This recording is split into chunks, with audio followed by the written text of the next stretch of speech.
This is the May 11th, 2023 Sustainable Land Development Code hearing. I'm Marilyn A. Bear. I am the designated hearing officer for the two cases. And at this time, I would ask Mr. Larrañaga if there is any addition or any kind of additions or subtractions from the agenda. Hearing Officer Abear, there are not. Thank you. This time, I will call the first case, and there are two cases here today. The first case is case number 225230, William Horn and Robert Wong request for a variance.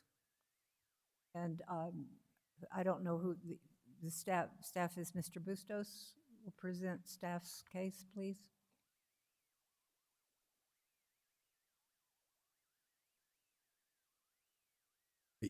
William Horn and Robert Wong, applicants, Richard Woodbury, agent, request a variance of Chapter 7, Section 7-17.10.6 to allow for a 3,040 square foot residence to be constructed on a ridgetop within 25 feet of a ridgetop/ridgeline setback. The property is within the residential community zoning district within the High Summit subdivision and located at 1112 South Summit Ridge within Section 17, Township 17, Range 10. The applicant proposes to construct a 3,040 square foot residence on the shoulder of a ridge. The residence will be 14 feet in height as illustrated on the elevation sheets of the plan set. The maximum height limit for structures on ridgetops, ridgelines, or shoulders is 14 feet for a flat roof or 18 feet for a pitched roof. This property is located above 7,400 feet in elevation and is subject to the requirements of Chapter 7, Section 7.17.10, development at or above 7,400 feet. The property is located within a ridgetop subdistrict per the High Summit Master Plan, as well as the High Summit Phase 8. A site visit was conducted by the Building and Development Services Supervisor, in which he identified the proposed buildable area as the only buildable area on the site. The proposed building envelope is also consistent with the buildable area identified on the High Summit Master Plan. Therefore, a variance to build on a ridgetop is not warranted.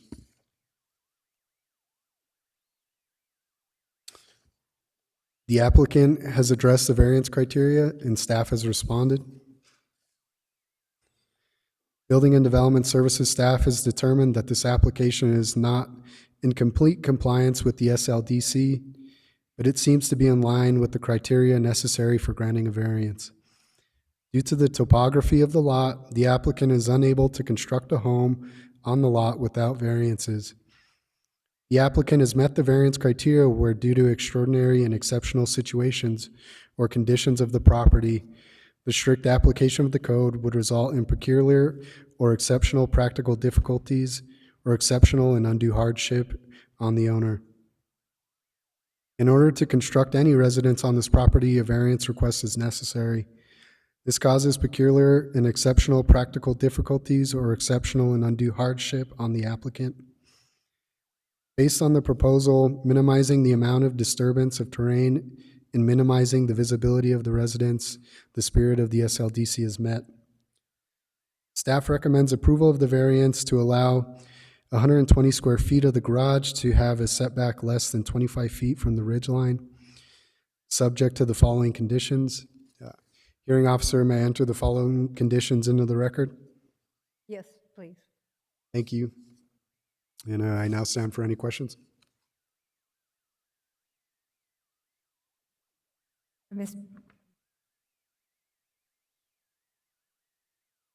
Did you want to read these conditions into the record? Sure.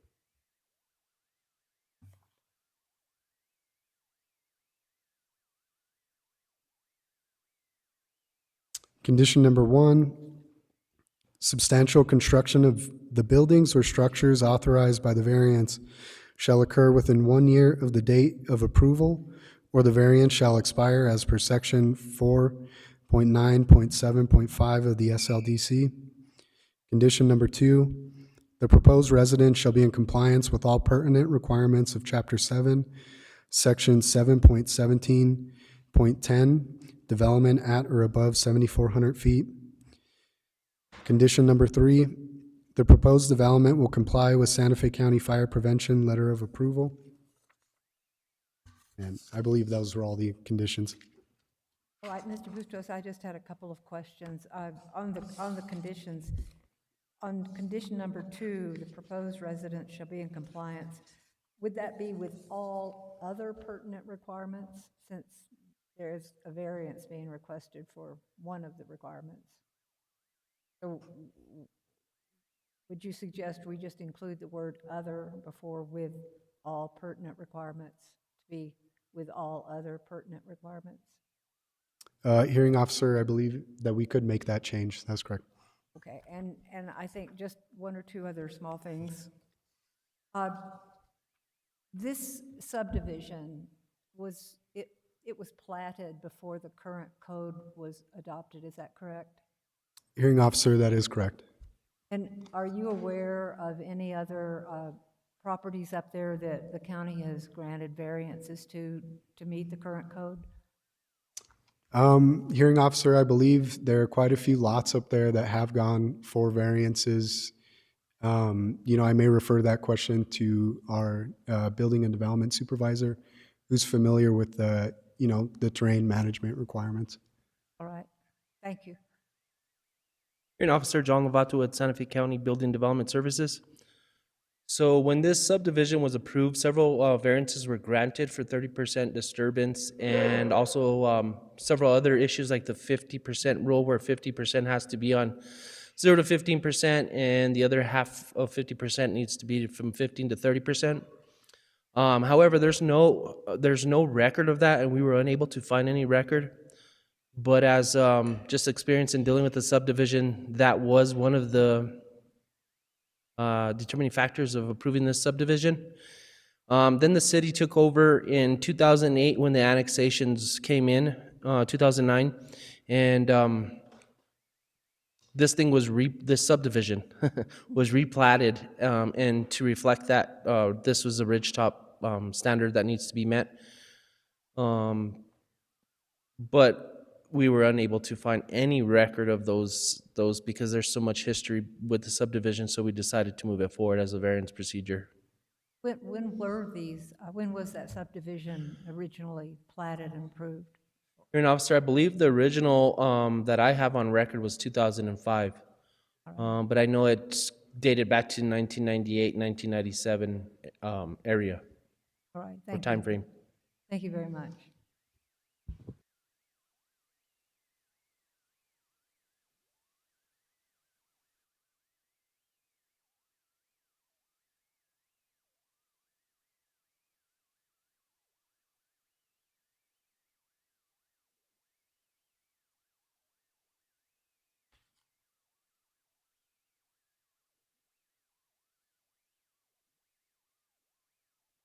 Are the applicants prepared to speak on this request? Yes?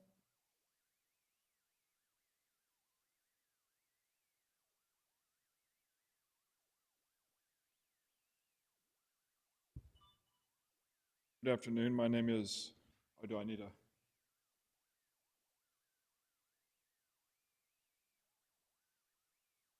a? My name is Richard Woodbury. I do so swear. It is 1216 Battaglia Street, Santa Fe, 87505. Good afternoon. My name is Richard Woodbury. I'm the agent for the property owners, William Horn and Robert Wong. I appreciate the ability to speak about the variance here today. The one thing I did want to mention, as you had stated, the subdivision was originally created prior to adoption of the Sustainable Land Development Code. Mm-hmm. And as well, the original plats did have a buildable area that was part of the lot plats. And after that occurred, the homeowners association design regulations were updated, and they became more restrictive when it came to property setbacks. As a result, the originally platted buildable area had to be ignored. I did approach the HOA to see if there was a variance process through the HOA for encroaching on the front setback, and I was rejected on that. And as a result, we tried to find the best compromise of siting the house in compliance with both Sustainable Land Development Code and the HOA design regulations. Working closely with county staff to find and develop that buildable area. The other point I'd like to make is the house is around 2,000 square foot heated, 3,000 total roofed. It's a fairly modest sized house for some of these upscale subdivisions. But, in my opinion, from a design standpoint, from the owner's perspective, and from county staff, I think we're able to develop the best compromise for locating a modestly sized home in the greatest compliance with all applicable codes. Mr. Woodbury, I just have a couple of questions. One is just to clear up the address at this point. Is the current address for this property the 2758 South Point address? I think the address had changed. The original address assigned or publicly recognized was 1112 South Summit, and I did approach County GIS based on siting the house and where the driveway would be, and so they updated the property address to 2758 South Point. Okay. And I did note that you indicated that the conceptual design was reviewed by the homeowners association. Was that design approved conditionally, or was it approved at all by the homeowners association? When we started the variance process with county staff back last fall, I had submitted plans to the HOA.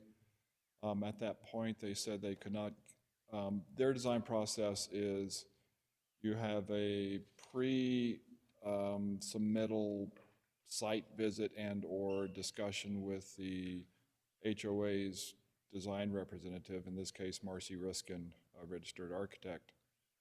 And then I submitted essentially the plans that you have in hand as a preliminary design, and then once a preliminary design is approved, you go to the final design with color boards, et cetera. When we started the variance process with the county, I submitted for preliminary design.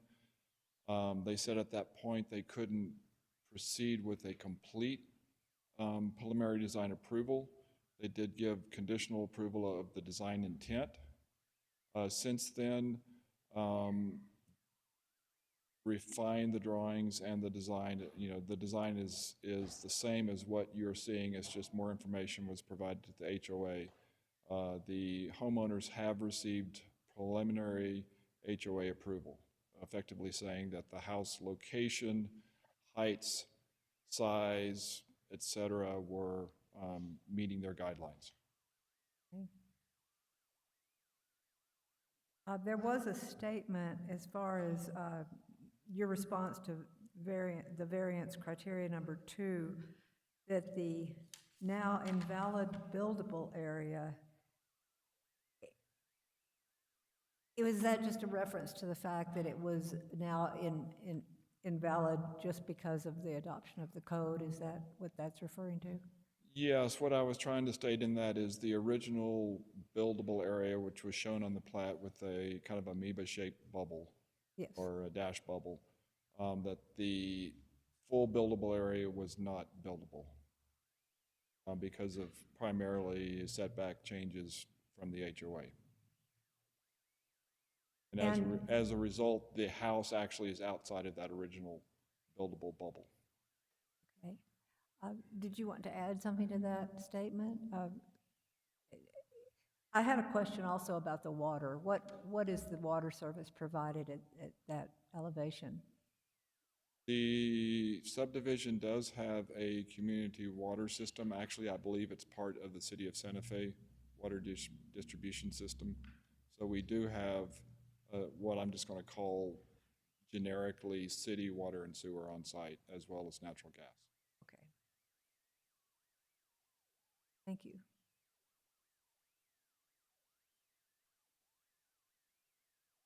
Does staff have any questions for Mr. Woodbury based on his testimony? Hearing officer, I just wanted to address that issue that you just brought up.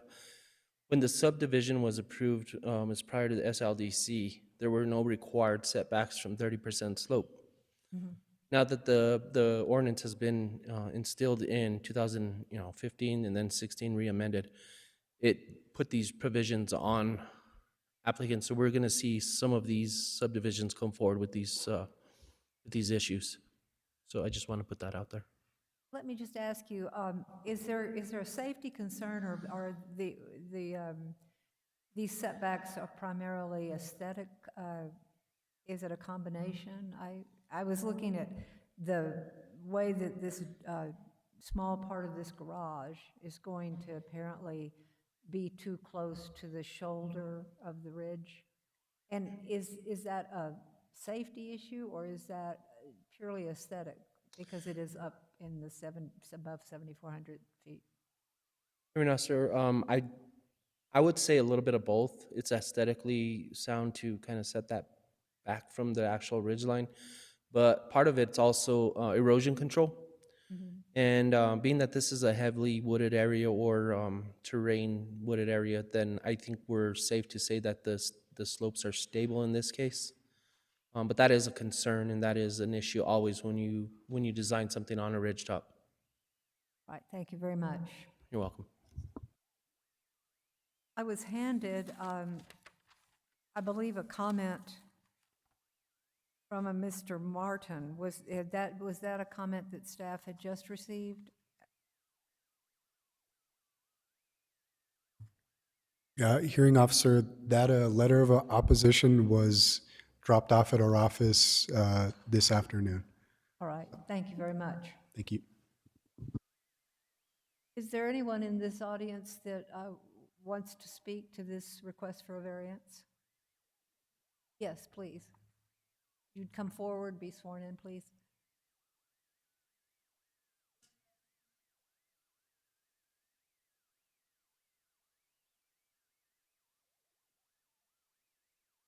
I couldn't hear I'm your sorry. name. I was Elizabeth, just Elizabeth. and your last name? Sample. SAMPLE. 118 South Summit Ridge. 1118 South Summit Ridge. So I actually wasn't coming down to speak. I was coming down to listen, but I'm just kind of curious if something has a ridge top, but you're not allowed to build on ridge tops. I'm not exactly sure why you would design on a ridge top. Well, staff can address this more, but I believe the request here is not to build on a ridge top. The request is to encroach on the required setback from the shoulder of a ridge top. And it's the square footage is a very small part of the square footage of the residence itself. And then could y'all be more specific on the address? Because I heard y'all say South Summit Ridge, but then it's up on South Point. I mean, It was originally addressed as South Summit, but apparently now the address is, I've lost it in my sea of paper. Mr. Woodbury confirmed that the address has now been changed to, and I understand the setback lines, and I understand what this gentleman's addressing because the DAs were put in place in the 80s, and then the HOA has more stringent setback lines. So it does make it difficult for people to build a house within those setback lines. I mean, it just makes the lots littler, and when you're on a ridge or on a steep elevation, I understand what you're saying. So.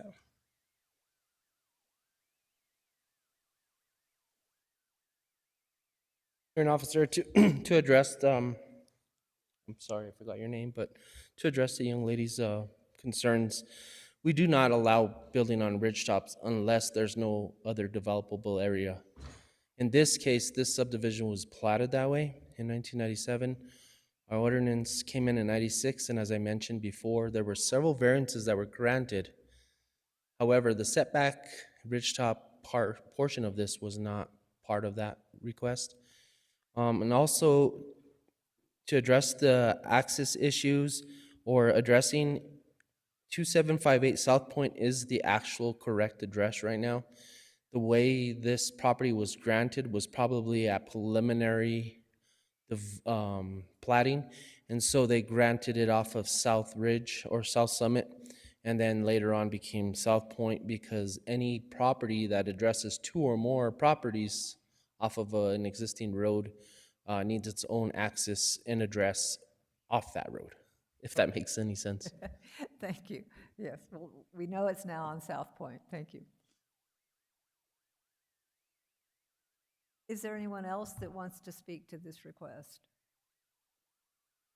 And I don't think there's anybody joining us via, no, okay. Well, if there's nothing else, I will have a recommended order on this within the 15 business days from today's date. And thank you for your presentations.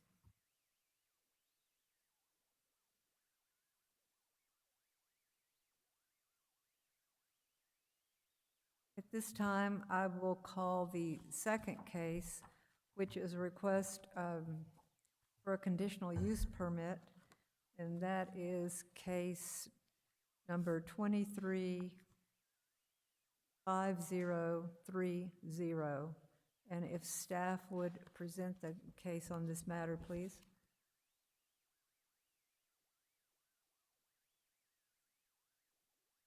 David Pittis, applicant, requests approval of a CUP to allow a 50 by 70-foot outdoor area to be utilized for the purpose of producing cannabis on a 6.24 acre parcel. The property is zoned rural residential within the San Marcos Community District overlay. Ordinance 2021-03, Section 9.14 states outdoor cannabis production is a conditional use within the rural residential zoning district. The site is located at 31B Red Raven Road.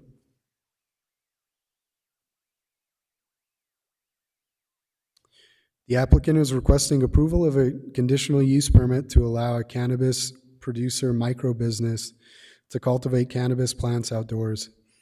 The 6.24 acre site is zoned rural residential within the San Marcos Community District overlay. Section 10.22.3.4 of the SLDC states that a cannabis producer or cannabis producer microbusiness that cultivates cannabis plants outdoors is a conditional use within a rural residential zoning district. The applicant has obtained a New Mexico cannabis producer microbusiness license, which would allow for a cannabis producer at a single licensed premises to possess no more than 200 total mature cannabis plants at any one time. The grow site will be located on the east side of the property to the right of the existing 2,560 square foot residence and a 714 square foot garage. Access to the site is provided via a 30-foot access and utility easement that runs through the adjacent 6.24 acre property to the east, which is also owned by the applicant. Surrounding properties consist of single-family uses. Roads leading up to the site are Crazy Rabbit Road and Red Raven Road, both of which are dirt and privately maintained. The proximity to NM14 is approximately 3 miles. The applicant intends to have one part-time employee. Drying of the cannabis will occur in the existing garage. The applicant currently has a contract from Intranosa Water Association to haul in water to use in the cultivation of the plants. Water will be hauled in twice a month for a 5-month period out of the year. The applicant has responded to the CUP criteria, and staff has responded.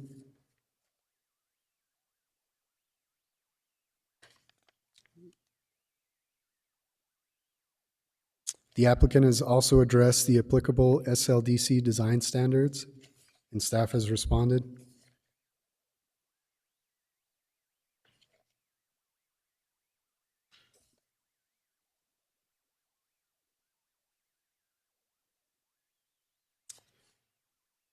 Recommendation, staff recommends approval of a conditional use permit to allow a 50 by 70-foot area for the purpose of producing cannabis outdoors and to utilize a garage for the purpose of drying cannabis after harvest, subject to the following conditions.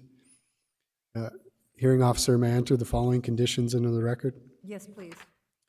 Condition number 1, the CUP showing the site layout and any other conditions that may be imposed through the approval process shall be recorded at the expense of the applicant in the office of the county clerk in accordance with Chapter 4, Section 4.9.6.8. Condition number 2, the use of the on-site well is prohibited for the production of cannabis. Condition number 3, a water meter shall be installed on the existing domestic well, and meter readings shall be provided to the county on a monthly basis to ensure that water from the well is not being used for the grow facility.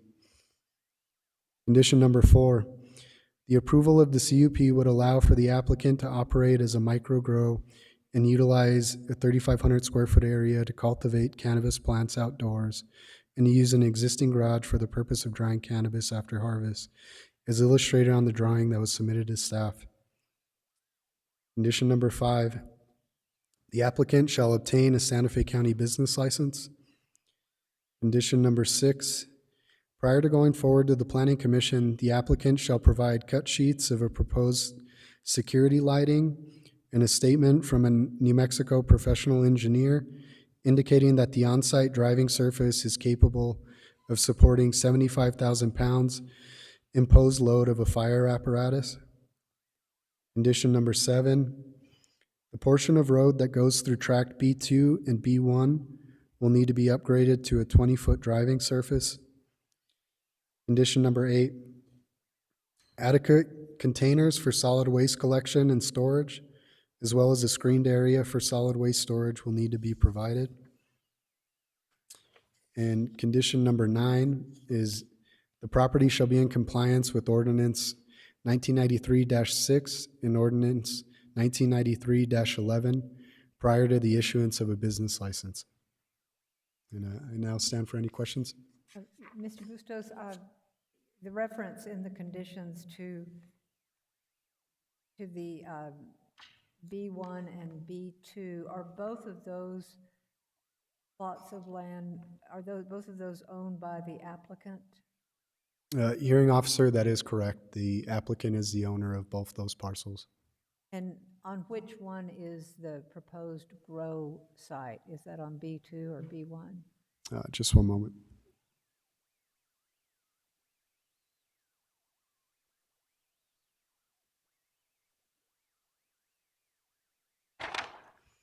Hearing officer, so we are requesting that the applicant upgrade the road from tract B2 leading onto tract B1, where the location of the grow will be.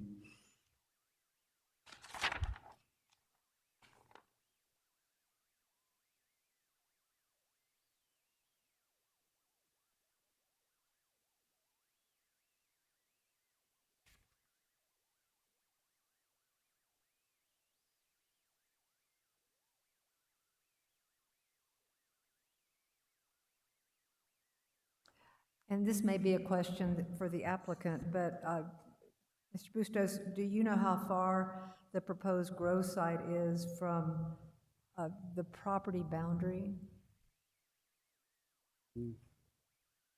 Hearing officer, I may refer that question to the applicant, may have a better answer for you. Right, thank you. Thank you, I have no other questions. And is the applicant here today to speak on behalf of the request?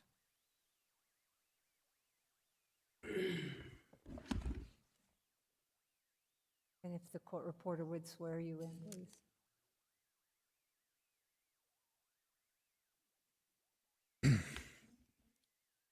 Hi. Oh. Yes. This is David A. Pittis, 31B Red Raven Road.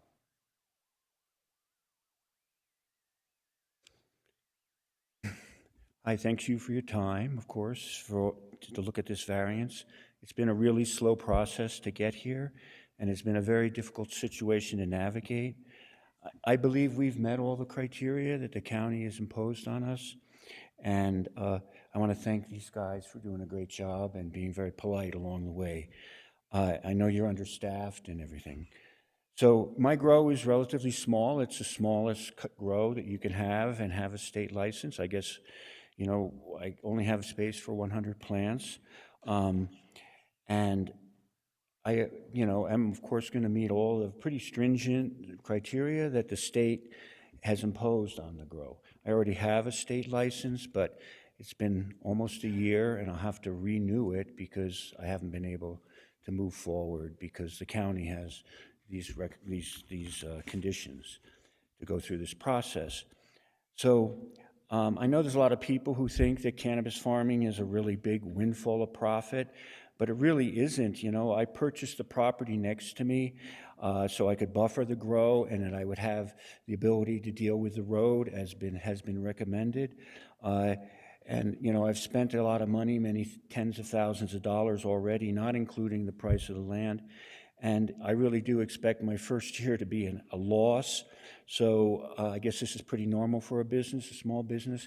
But, you know, I'm investing a lot of money. And the reason I'm bringing it up, because some people think there should be a review after 1 year, as if they would be able to say to me, well, we don't like your business now, and we want to, you know, you just take it all down. And I don't know what kind of business could really operate in that environment where all their investment is basically at risk at the opinion of in this case a neighbor or two. So I had a neighborhood meeting a few months back, and I was a little surprised because 30 people showed up. And I talked to everyone personally who had any objection to the concerns. And I realized there was actually an organized opposition to commercial cannabis growing outdoors in Santa Fe County. And I guess I'm fortunate because they didn't seem to show up today. But some of my neighbors are here, and many of them I know and I'm friends with, and some of them oppose this.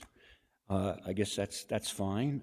Everyone's here for that purpose, to say what they feel about it. So at the neighborhood meeting, there were 4 main concerns. The first was the water, the second was the impact on the roads, the third was crime, and the fourth was odor. And I want to address each of these. So as has been stated, I am required to haul water by the state. The water has to be designated for commercial cultivation for cannabis. And I live in a house which has 3 other houses on the same well, and we have a very, very low yield well. It actually is 0.8 gallons per minute. And so we're struggling just to keep these 3 homes with enough water. And so obviously there's no water for cultivating a cannabis farm at all. And all the people on the well, I've talked to personally several times about it. So everyone is on the same board about the well. The well has a pretty stringent contract to its use, and that contract forbids the use of the water for anything like this. I'd say that the amount of water used in the grow is probably less than a typical 4-person family would haul, and it's about half the amount that a typical 4-person family would use, say, if they were in Santa Fe and they were on the city water. Now, I'm going to get to the road, you know, and because the water is hauled and the trucks are heavy, you know, people are worried about road damage to Crazy Rabbit Road, in particular Crazy Rabbit Road. So I first want to say that in the past, I have repaired this road myself. I have lived at this location almost 15 years, and several times I have rented a backhoe to repair a road on an adjacent property I used to own, and so I would use it, you know, several hours to come and repair the road. I could never do a really great job because But it was better. It filled some of the holes and dealt with some of the problems with the road. And I've done that many times at my own expense. And we also have the guy here, Bill, who ran the road committee, and he gathered money from people, and he had a blade, and it was a much better job. He was able to do that, but now he can't do it anymore. And I'm trying to step in and do this job of maintaining the road. There's 25 homes on the road, approximately on Crazy Rabbit Road, and I wrote to everyone, and I got 2 or 3 responses. So we're going to work on it more to fix the road. This is regardless of whether I'm okayed for this conditional use permit. It's difficult on my car. It does damage. I think everyone agrees the road needs work, but it's hard to organize the people to actually contribute or contribute time to do it. I'm prepared to do it again on the levels that I've done it before, but it really needs significantly more resources to improve the road. And if people are on the road and they're using the road, and the road is in pretty bad shape right now, and they don't contribute, I really think it's kind of hypocritical to complain or be concerned about what is with the road. And I'd like to say that, I was a teacher, a school teacher, and, I never taught math, but I substituted it quite a lot. And I did some analysis of the use of the road by how much weight is on the road by all the homes that are on the road. And I'm going to start with my birthday party, which was Friday night. I was 69 years old, and I had a birthday party, and a lot of my friends came, maybe too many, but I figured out how many. I figured there was 60 cars and 20 trucks. So I figured out how much weight that would be on a round trip on the road. And let me just look at here. I came up with that the 60 cars and 20 trucks actually contribute 356 tons of weight to this one event from my birthday party on the road. And I did analysis of the truck, which is loaded 22.5 tons and unloaded 7 tons. It comes up loaded, leaves unloaded. And that was over the 10 deliveries, the entire season was 29.5 tons. Now, so this is quite a bit more than the 356, and quite a bit less than 356 tons of my birthday party. So, I would say that there was even more damage to the road by the cars that came to my birthday party than the truck, because the truck travels at 5 miles an hour. And it doesn't kick up dust because it's traveling so slow. The guy said he never comes on any road if it's muddy. I mean, what would you do with a 22-ton truck in the mud? And so that was one of the analyses. One of the others was just how much is on Crazy Rabbit Road in a day. And it's a little hard to get an exact idea of how many cars are on Crazy Rabbit Road in a day, but I looked at my own use, how much I use per day, because I have about 6 personal trips on the road between me and my partner and people who might come by, my friends. I have 3 daughters, and you're going to hear a little from them, and at least 1 truck delivery a day. Now, this has nothing to do with the cannabis grow. It's just my regular life. And I come up with about 40 tons a day that I put on my road and Red Raven Road. And so basically at the end of this, what I came up with was that in terms of Crazy Rabbit Road, if I were to average out the amount of tonnage on the road each day, because it only comes every 2 weeks, but I cut it, divide it by 14, that delivery each day, and then I would average out what I thought to be the rate of the use of the road in tonnage of the 25 homes. And I came out that my weight from my truck if I average it out to a day, is about 0.3% of the actual weight tonnage on that road. And of course, the road is, the people driving on, the guy is driving very slowly on the road. And now, the other day, and one of my neighbors, Randy, might be aware of this, is a guy, he drives up and down Househouse Road in a little four-wheeler, about 60 miles an hour. And, it might not seem like it's important to this issue. I mean, nobody can do anything about it. No one maybe wants to confront the kid, or if it is a kid, I kind of just assuming it. And he's back and forth, right around Sunset, driving like a bat out of hell, and kicking up a huge dust storm into the valley there. And I did an analysis of his kinetic energy. And because he's driving 60, even if he's in a 2,000-pound vehicle, I came up with that he actually has 7 times the kinetic energy because of his velocity than this water truck.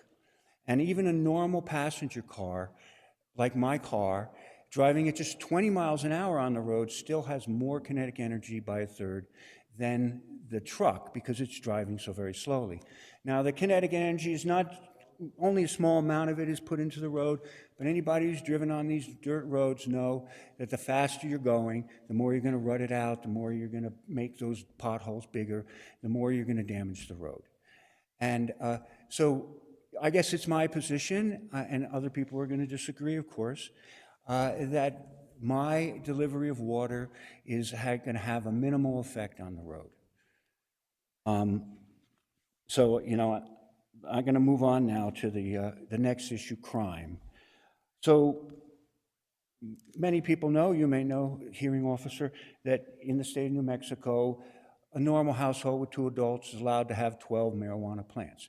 There's no limits on the size. There's no regulations on what water they can use. There's no, they can process, they can do pretty much anything with those 12 plants. So, it used to be that if you were a grower and growing, people wanted to rob you. They could rob you. You weren't doing it legally. They could bribe you. They could do all kinds of things to you. And so there was a lot of crime associated with this because people were in a hyper state about it. But that's all gone now. If some kid wants to come and steal from me, well, the state is making me put up, basically it's going to be a 7-foot-high fence, a privacy fence. It's going to have security systems. They're tied into my phone, so even I'm alerted immediately. And they would be on camera. They could be arrested. I could call the police and do all kinds of things that in the past could never be done. Just people took it out on their own. They got their gun. They got their killer dog to take care of it. But now, I really think that the crime thing, people are too worried about it. I mean, we have robberies, consistently out where we are. And this has nothing to do, it's very difficult to sell bootleg cannabis now. Now that it's been legalized, if you have, anybody can grow it, but they can't sell it. So to steal something that's very difficult to sell, it just, this is the incentive is out of it. It's one of the reasons why they legalized cannabis, was to reduce the crime associated with it. So I really think that the crime issue is more of a red herring than anything else, considering the need for me to put in a security system. People, when the 12 plants, I was a master gardener for years. I started as a child in community gardens in New Jersey, where it was easy to grow. I was volunteer gardener at the Children's Museum for a few years, and I'm really very good at gardening. And it's a little bit of a risky thing here in New Mexico, but if somebody wants to grow 12 plants, they could grow 12 plants, 12 huge plants. They can use lighting. They can start it in February with lighting and small greenhouses that get under the radar of the land use people, like under 200 square feet. And so they could have very large quantities of cannabis right in the backyard of a house right here in Santa Fe, where they have literally hundreds of neighbors within 1,000 feet of their house. And there could be many people doing this, and in fact, there are. So that brings up the next issue, and that's about odor. Already this exists, and my nearest neighbor is 700 feet. They don't care at all about the odor. One of my neighbors, Cynthia, a good friend of mine, does. And she's about 1,000 feet from the house. And I would say, yes, it is possible under certain circumstances in August and September, if the wind is slow. I mean, in the case of Cynthia, she's south of me, so the wind would have to be very light, coming from the north in such a way that it would float like a little cloud of odor right over her house and sit on it. Normally, we have a very windy location with westerly winds, and that mixes it up. And I had 12 plants last year. I very rarely could ever smell them, even myself, when I got out of my car. And they're literally that far. I think if you're in the grow, the smell can be strong at certain times. But, there also are many other, natural nuisances out where we are, the biggest of which is allergy season associated with the juniper forest that we basically live in. It's all juniper trees. And, if you ever looked at it under a microscope, it's a very kind of threatening looking piece of pollen, and it causes allergies. And, we have other non-natural. I mean, Randy, he's here. He has 8 horses. He's right basically, near me. We border each other. And, I smell his horses a lot. I mean, it doesn't bother me terribly. Sometimes people comment on it, but it is what it is. And, I've never complained about any neighbor doing anything, even though there's plenty of times like this crazy kid driving up Houses Road back and forth at 60 miles an hour, kicking up all that dust and noise, during when I like to sit and watch the sunset. So this is just the way it is, and you can't really do that much about it. So I don't want to say that there's no chance that someone might have some odor problem associated with it, but 1,000 feet is a long ways. In the city, you could have a person with very fragrant cannabis plants and have literally hundreds of homes within that 1,000 feet. And there would be nothing anyone could really do about it because they have the legal right to do that. So in conclusion, I'd like to say, that I'm a community person. I set up organizations to help people out in the community. Turquoise Trail Community Service, during COVID, we distributed 10,000 masks and adopted 35 kittens. I get emotional when I talk about it because my kids helped me, and they live with me in the house. My daughter here, for a year and a half, imagine that, a 16, 17-year-old child is with her dad alone in a house. And so we got the kittens to adopt for people because she would have something to do. And I'm sorry, I'm a little emotional about that. It's been a difficult day. But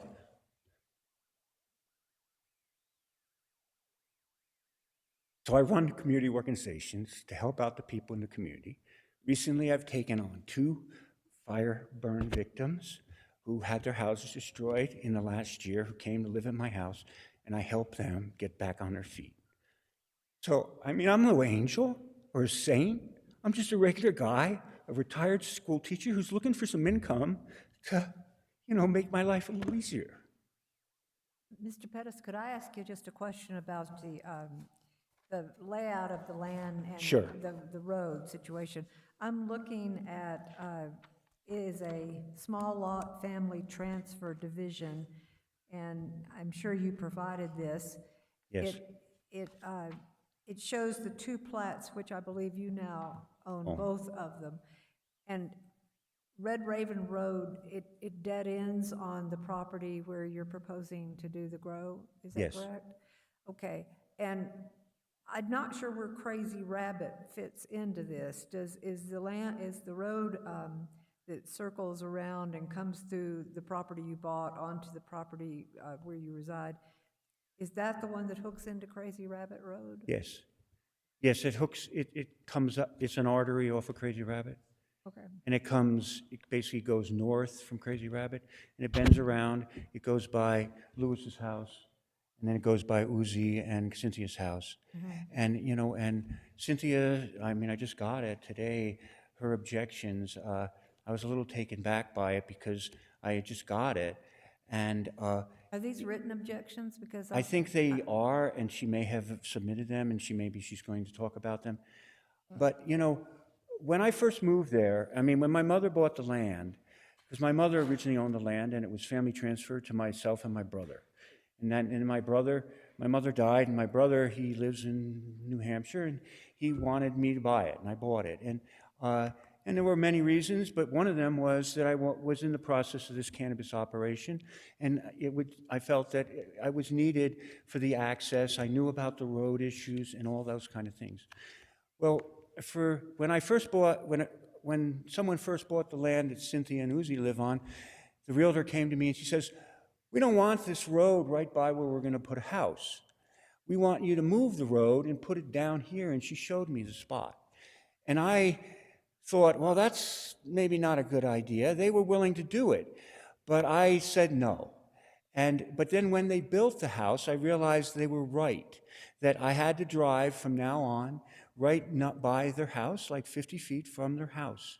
So I've talked to Uzi about moving the road. And this is actually one of the reasons I bought the land. So I could move the road, and that their road would be a dead end at their house, and they wouldn't have, for my birthday party, 80 cars driving right by their house, you know, each way. And me driving 6 or whatever many trips, me and my partner and my children take a day. Now, they have not wanted to do this. They had no interest in doing this, even though I offered to cover the costs of this. Mr. Pettis, that's kind of go off to a different issue, and Well, what I was trying to do with my question was to establish that your proposed plot for the grow would be east, no, looking at this, it would just be just to the west of the property line between your two pieces of property, is that correct? Okay, let me try to visualize this. Is Yeah. that the Exhibit 5? Mr. Well, the Bustos? road comes in, and then it hits my property, and that's the end of Red Raven Road. And then it curves, as you can see. Are you looking at the plat? Yes, I am, but Okay. it's not the end, is it? Because you live. No, you no, actually it goes on that other piece of property I just purchased from my brother, and quite a lot of that property is actually covered with the road. Yes, okay. Yes. And then at the end of the road is close to where you're proposing to put It's this- right there, yes. It's right there. And where they talk about, you know, that part that's right before it hits the lot I'm presently in, that's actually a flat field. So there's really not much difficulty in expanding it because it's flat. There's no, it's the top, you know, it's flat. And when they deliver the water, where will that water be placed? About 40 feet beyond that edge of the property, there's the water tanks are already in Oh, place. I see, okay. Now, we put them in place because the well is, you know, marginal, and we needed a backup supply.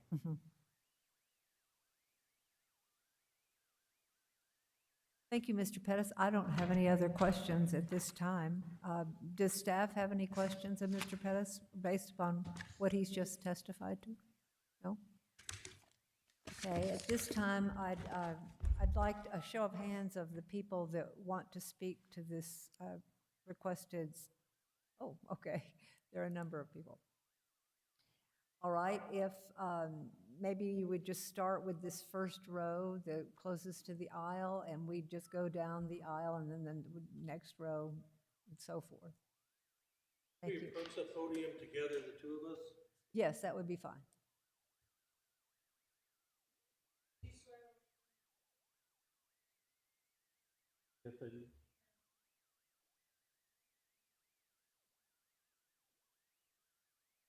I couldn't hear that. Could you speak into the microphone?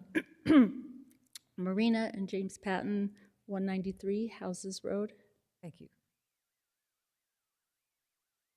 I've never been to one of these meetings before, so I'm a little rough, excuse me. Anyway, I've lived out on Houses Road for about 35 years. It connects to Crazy Rabbit Road. And my daughter and my grandson live on Crazy Rabbit Road. When we bought our properties, it was called residential. And that's what is on all of our plats and all of our paperwork is residential.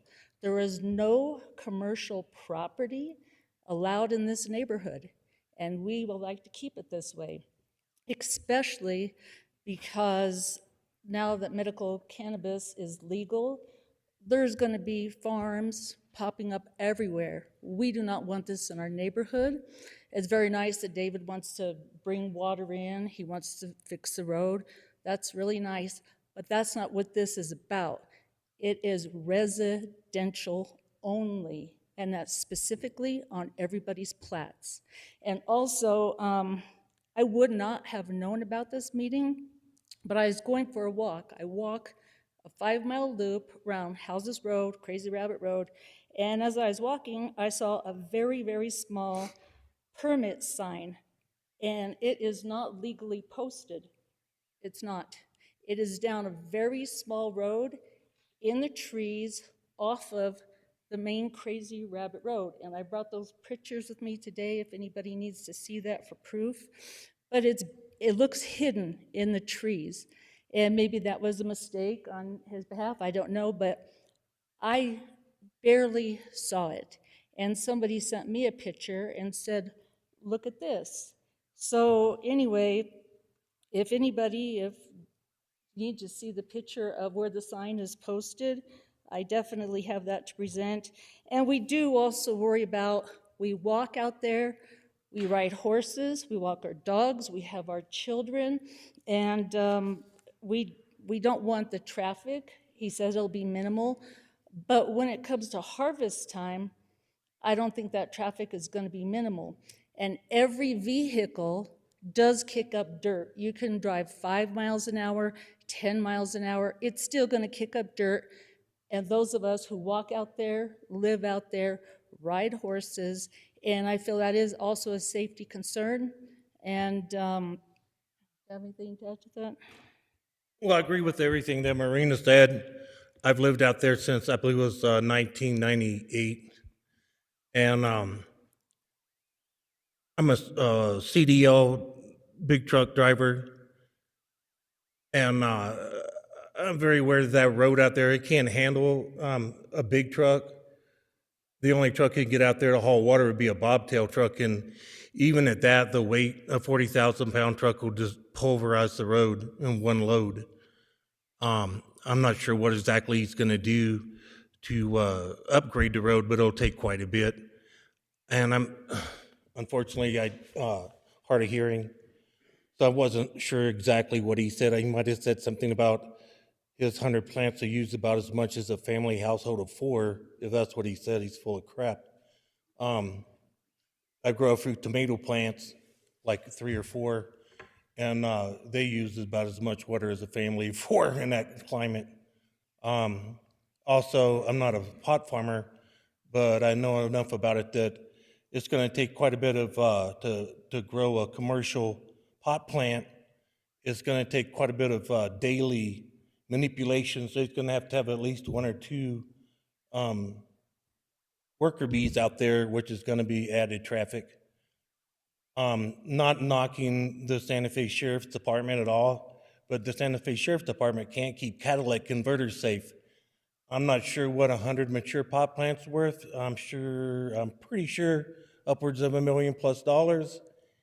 And he ain't gonna get a whole bunch of help from the Santa Fe Police Department policing that, especially when they're mature. A 10-foot fence and a pit bull's not gonna do a whole lot either. It's a rifle range in my house. What I'm getting at is the security, it's just more, we already have crime out there. We already have issues with drugs out there, illegal drugs. We have issues with residential theft. We have issues that he even brought up with a bunch of jerks racing up and down the road. They think just because it's a dirt road that it's off-track racetrack, because we don't have policing out there. And also being a truck driver working in the rural areas of the oil patch for 15 years, you ain't gonna find a truck driver to drive 5 miles an hour. I don't care how much you pay him. He ain't gonna drive 5 miles an hour. they're gonna tear that road to pieces. And I wasn't sure what Mr. David was gonna use for storage for his water. It sounded like he was gonna haul water every day, but whatever stores the water is gonna be another eyesore, right up there on the hill. His property is right on the hill. So, Mr. Patton, could I ask you a question about the weight of the truck? I think you indicated that you thought that the water truck would weigh 40-something tons. Is, 40,000 pounds, 20 tons. I'm assuming because that's to be the maximum weight for a bobtail truck. A truck and trailer won't be able to negotiate the turns out there. There's two ways that I'm aware of he can come in from the more or less southeast access to the private non-maintained road, or by my house from the northwest side, more or less of approach his house on Houses Road. And either way, due to the curves in the road and the other obstacles of trees and existing fences and stuff, it's old ranch property that was developed in the housing. So it never was developed for the roads and stuff. The infrastructure is not up to par for that many housing. The water, when we see people have their kids and neighbors in the neighborhood, we all have our separate wells, but when they're out there playing in the sprinkler, we get home and turn on the water and it runs for 5 minutes and our well goes dry. I don't know who's gonna police his hauling the water and monitor every day to make sure he's hauling water and not using well water. But if he starts using the well water to water his pot plants, everybody in the area is going to suffer because the aquifer just won't handle it. Well, and also the road is only wide enough for one vehicle at a time. Two vehicles do not fit down that road at any given time, you know, side by side, going north or south or whatever. Only one vehicle could really pass down that road safely at a time. It is a very rugged, rough road. We actually like it that way. We, you know, sounds strange, but we moved out to the country to be not in the city, to be away from commercial businesses. We live out there because we have children, there's a lot of retired people, we like privacy, and it is strictly residential. There is no question in the books about it being residential. And also the law states you can only grow 6 pot plants per person. So if he wants to grow 6 pot plants, fine, but to have a business, 100% no, absolutely not. And that road, once I said it again, and if he's bringing water down, what about the other cars that have to go to work, like my daughter, and she's going down that road, or we're walking or something? There's not enough room as it is. And that's, you know, we have the pictures to prove it. And still, once again, his permit sign is way off the road. where exactly is the permit sign? I have a photograph of it. Can I approach you? Yes, To see, please. okay. Is it on Raven or is it on Crazy Rabbit?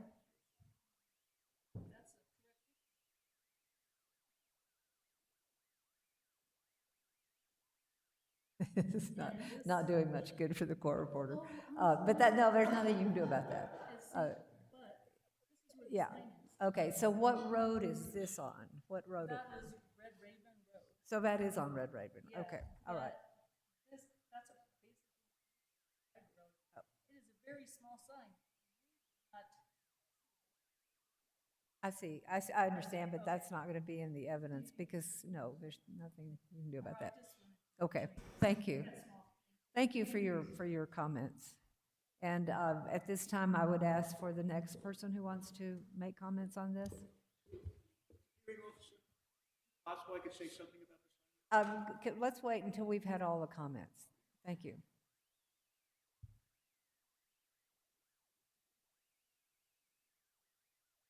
Yes. Suzanne Fuquay, 26C Crazy Rabbit Road. Hearing officer, thank you. I'm not really terribly prepared because this was a bit of short notice because I didn't see the sign. But I want to say a couple things. I do live on Crazy Rabbit Road. I'd like to stipulate that Mr. Pittis is probably a lovely man who does all kinds of great work, so it's not personal. I do want to say also, before I make my points, that he did make a number of generalizations about the community, and unless there's evidence for that and how we feel, I'm assuming that you will not take those into account, because I'm not sure they were entirely accurate. So I just want to say the same kind of things, the same issues as a resident.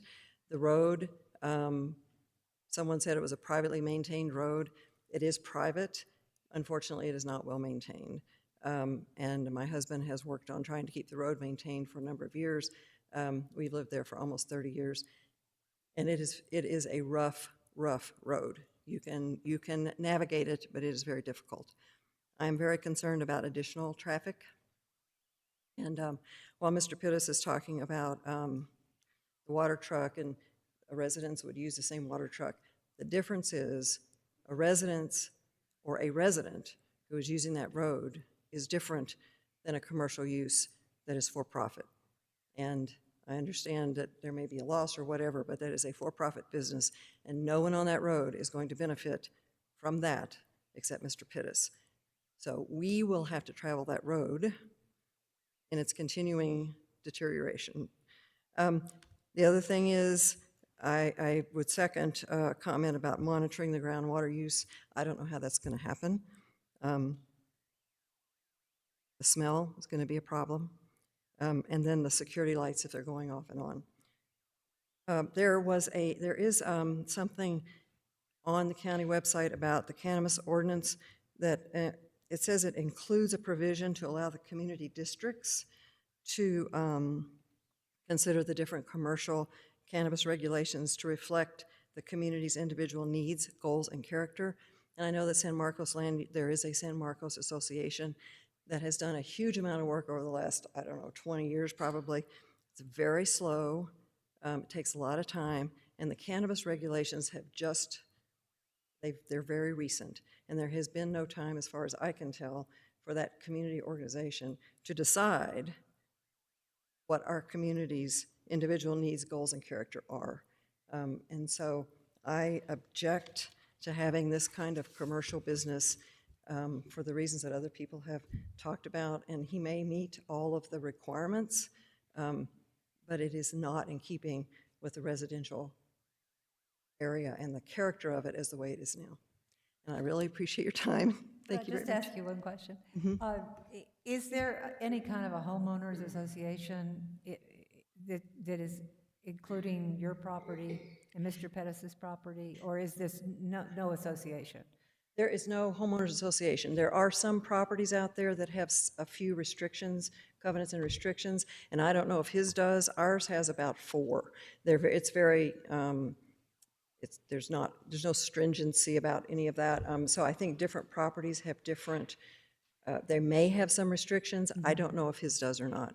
We have a few, but not very many. And is there any sort of an agreement among the neighbors in writing as to the road maintenance, or is that just nothing there? There is nothing there. My husband has tried any number of times to get a road group together.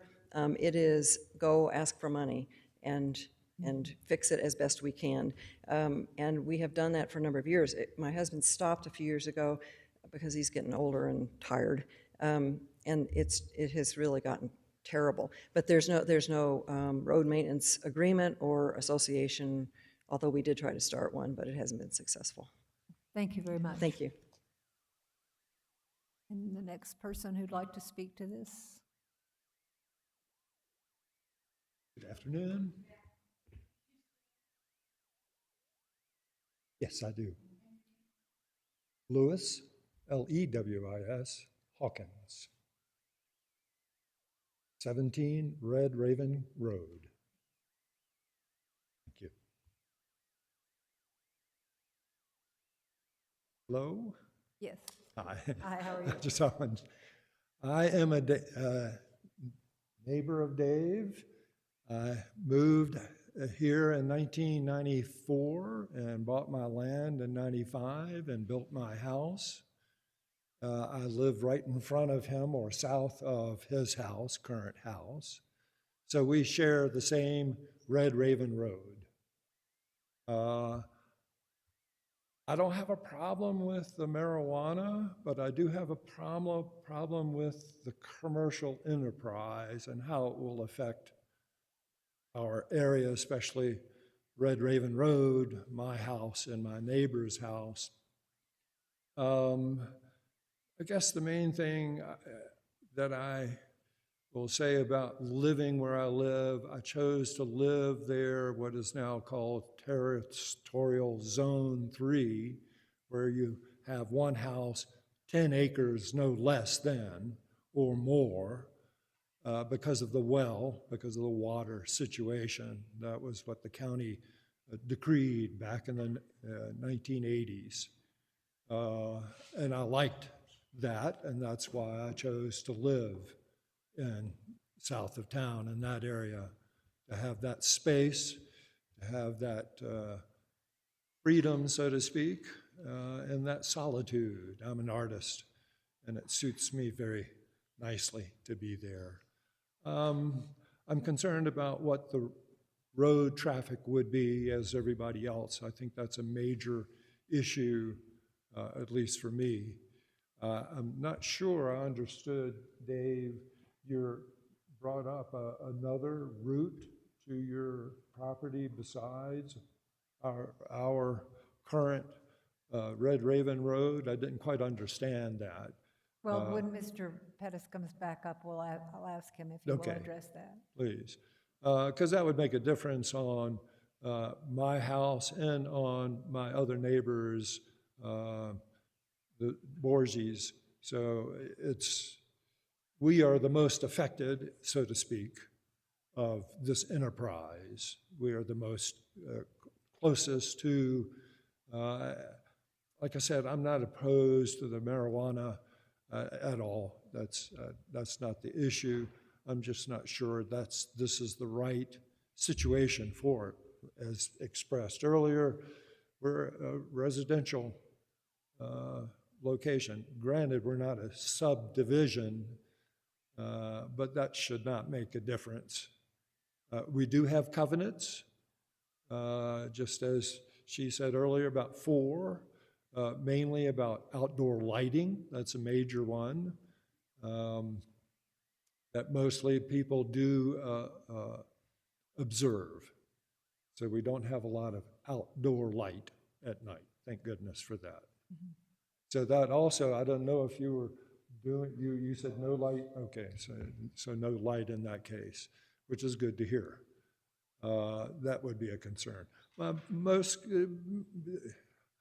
I go into town maybe twice a week. I like staying home. I am concerned about the traffic, as everybody else. So that's my major concern. Okay, thank you, Mr. Hawkins. Thank you. Is there someone else who wants to speak to this?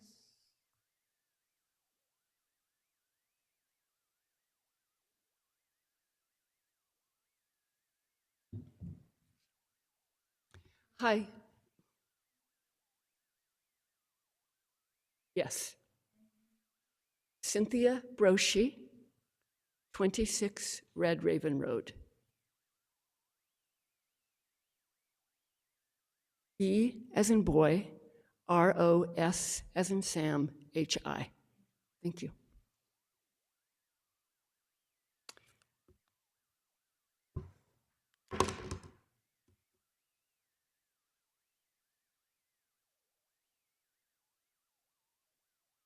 It's not easy for me to, excuse me, my voice is going to get stronger.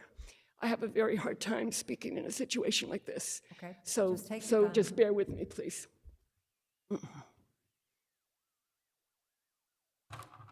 I have prepared a letter for the hearing officer and other county officials. It is the letter that Dave referred to that I delivered to him today. And I'd like to leave a copy with, for your consideration. And I'm going to partially read from that letter now. as well as address a few details that came up today. So, and I want to say regarding that letter, I didn't wait till the last minute to give it to Dave for any reason other than that this process has put me in a terrible bind because we've been very good neighbors with one another. I'm fond of Dave. I'm very fond of his children. And also this proposal was, when we first learned about it, which was about 8 months ago, it was presented as though it was a done deal. So my husband and I were a little shocked and just thought, well, we just have to make the best of this because good relations with our neighbor is essential. So, and even as I realize that there's a permitting process in which our concerns can be registered, it was hard to decide whether to come out to speak them publicly, although we have shared most of them with Dave privately. But we finally decided just this week that if we don't register our concerns here, then, you know, whatever cost there is to us, we have to bear. And so that's why it took me a while to prepare this. I want to begin by saying that we really enjoy Dave as a neighbor. He is a devoted dad, and he does, we see that he's committed to many kinds of community service. We've also been a good neighbor to him.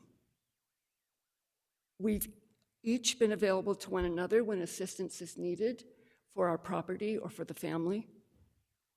And we've all been considerate of one another's privacy and preferences. We exercise a great deal of tolerance with neighbors because that's the way to have peace. And maintaining a harmonious relationship with Dave is super important to us. While we wish Dave to have success in all ways, we have some serious concerns about his growing cannabis next door to us.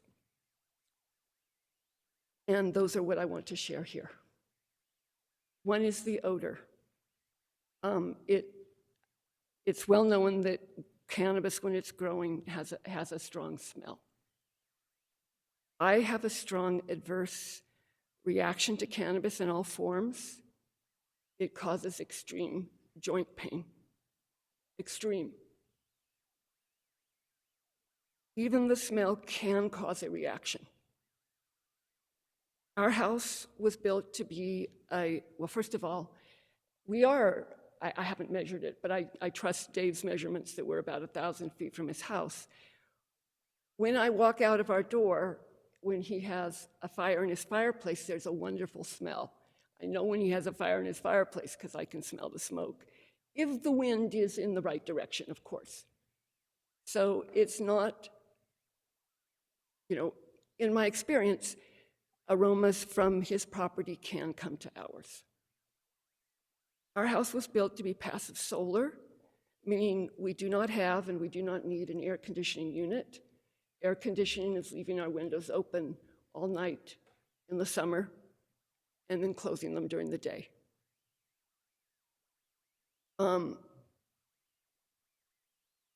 If there were odor coming from downwind, I could not afford to do that, and our house would become intolerably hot within a day or two, depends on the weather.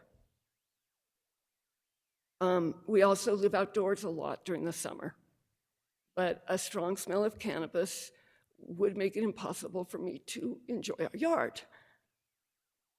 So, you know, if I wasn't able to be outside or inside, I might have to vacate my home for hours or weeks or days, who knows, depending upon the directions of the wind. Another concern is noise pollution. In the community meeting that Dave first held, he said at that time that he was planning to have a guard dog. Is that still true, Dave? Okay, great. I'm glad to hear that.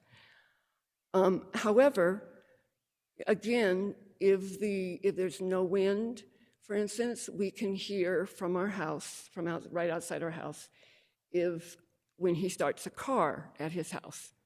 So I don't know whether you're planning to have any cooling fans, okay, or have to use a generator at all. I'm sorry. Okay, yeah. Okay, so if there were mechanical devices being used outdoors, we would hear them. Traffic and wear on Red Raven, Crazy Rabbit, and Jesus have been spoken of. I just want to remind people, if they do not remember, when there were San Marcos Community Association meetings prior to the pandemic, there was a whole community process. And during that process, Robert Griego informed people that because of the state of Crazy Rabbit Road, no building permits would be granted for any places that have access from that road until that road was brought up to county conditions. And one of the reasons he listed for this is concern for emergency vehicle access. So I don't know if that has changed, but if that is still in place, it's hard to understand why a commercial, with a new building, the garage is new, why that could be built if people can't get building permits. Excuse me.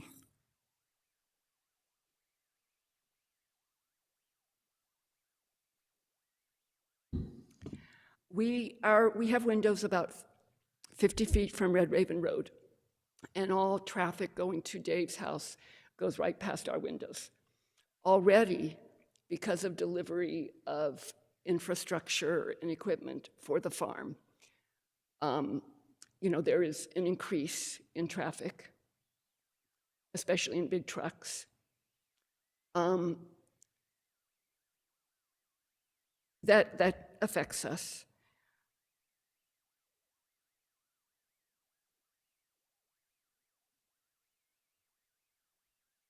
In terms of an alternative route to Dave's house, he did ask us about that. It would mean cutting a new road through a portion of our land. And that is why we said no. We don't want another road put on our land.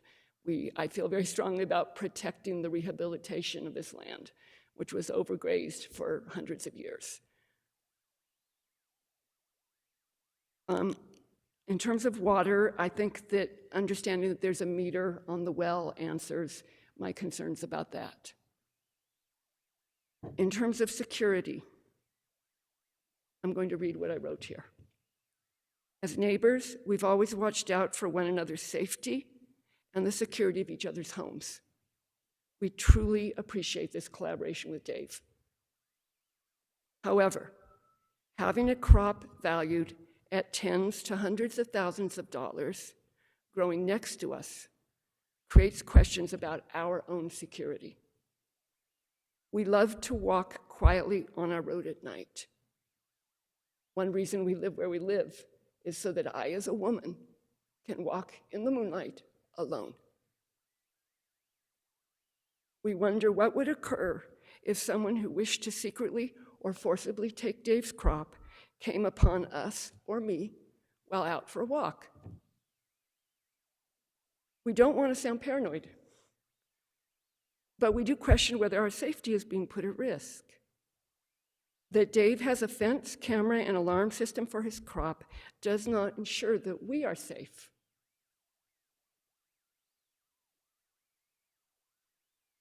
I want to thank you for considering these concerns, all of you.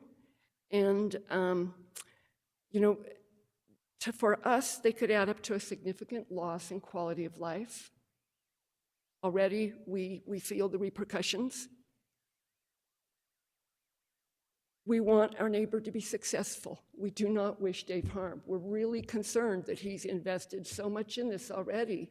And what if he doesn't get the permit? So this is part of the bind. We're actually concerned for him and his family and his children. But we really wish he had let us know and asked us. what are your thoughts and feelings about this before investing a lot into this project? The problem with this proposed project, as one of our other neighbors said, is that it would benefit solely one member of this community, while could leave us and others in the community paying for his benefit with our losses. I've included on here, and I don't know if you want me to list them now, a few suggestions regarding the permitting process. In general, or is this specific to this? It's specific. I mean, they're kind of too late now, but they're from this experience, relating to this experience. Well, one of them actually isn't too late. One is that if a permit were approved, as I understand it, and please correct me if I'm wrong about this, that is like a forever thing. There is not a reassessment process in place. And, you know, I'm willing to give him a chance if I knew that in, say, 2 years, there would be a renewal process, and the renewal would be contingent upon that the negative impact on the neighbors was minimal. To me, that is, believe me, I'm stretching to say that, but I will stretch that way for my neighbor. But the thing is, if there isn't such a process in place, then I cannot afford to not oppose this, because I don't know how much it will affect us. And it could even mean we have to move, or it could mean I have to vacate my house for a month every year. You know, during the time of year I love the best. So there's something really innately unfair about that.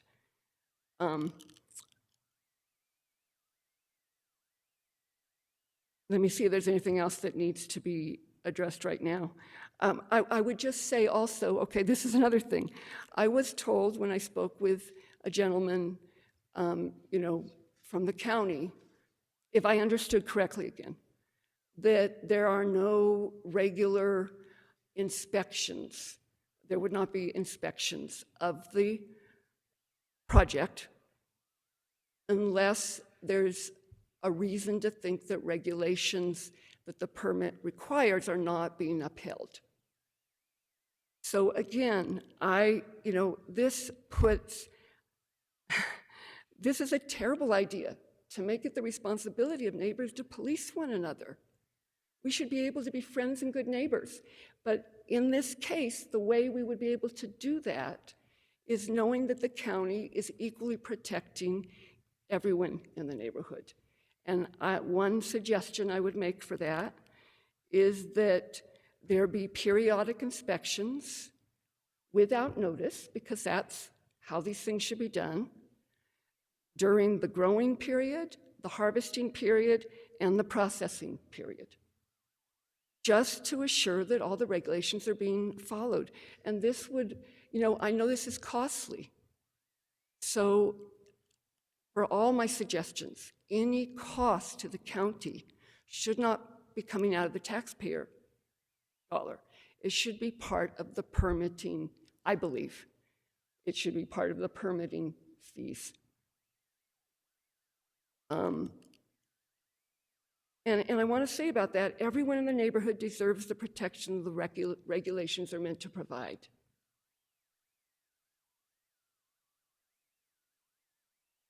And then I would also just suggest that applicants really be, in the future, that they be strongly directed to wait to invest funds until they know whether their permit is going to be approved. Because it's just a bad situation now. It's a bad situation for everybody. And we don't want any of our neighbors to come to harm. But we also don't want to sustain harm.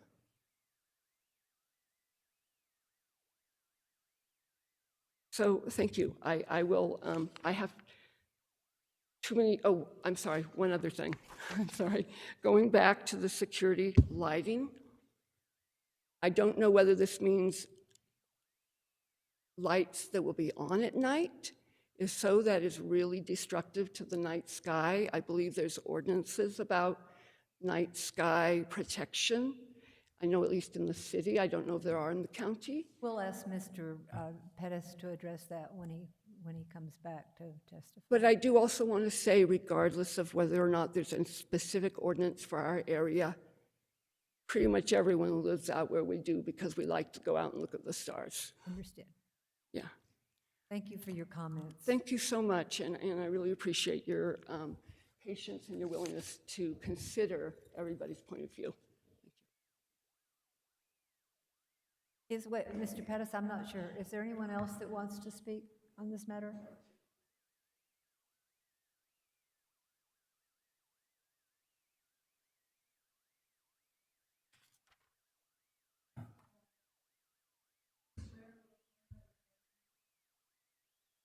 Hi, Sofer.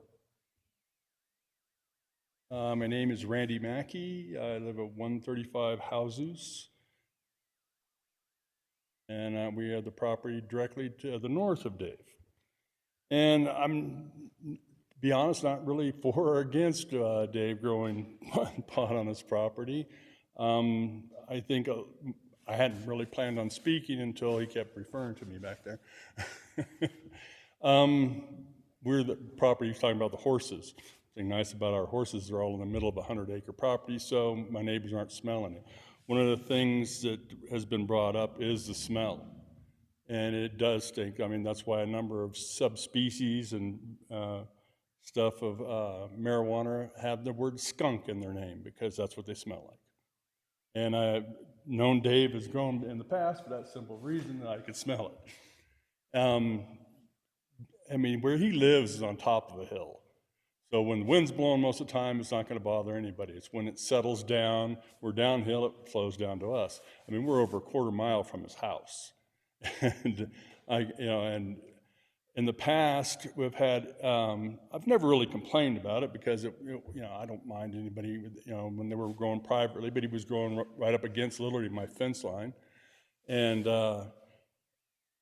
that wasn't the coolest thing in the world, but we never said much about it. But I know that one of the neighbors to the east had complained about the smell. And now they're looking at 100 plants, which is going to be, 10, to 20 times the odor that these people have had to deal with in the past. I mean, it's a big open area. And one of the things that keeps getting mentioned is also the roads. All the roads in this area are private. The county does not maintain anything out there. So their road, Red Raven, goes into Crazy Rabbit, and both ends of Crazy Rabbit connect into the road I live on, which is Hauzeus.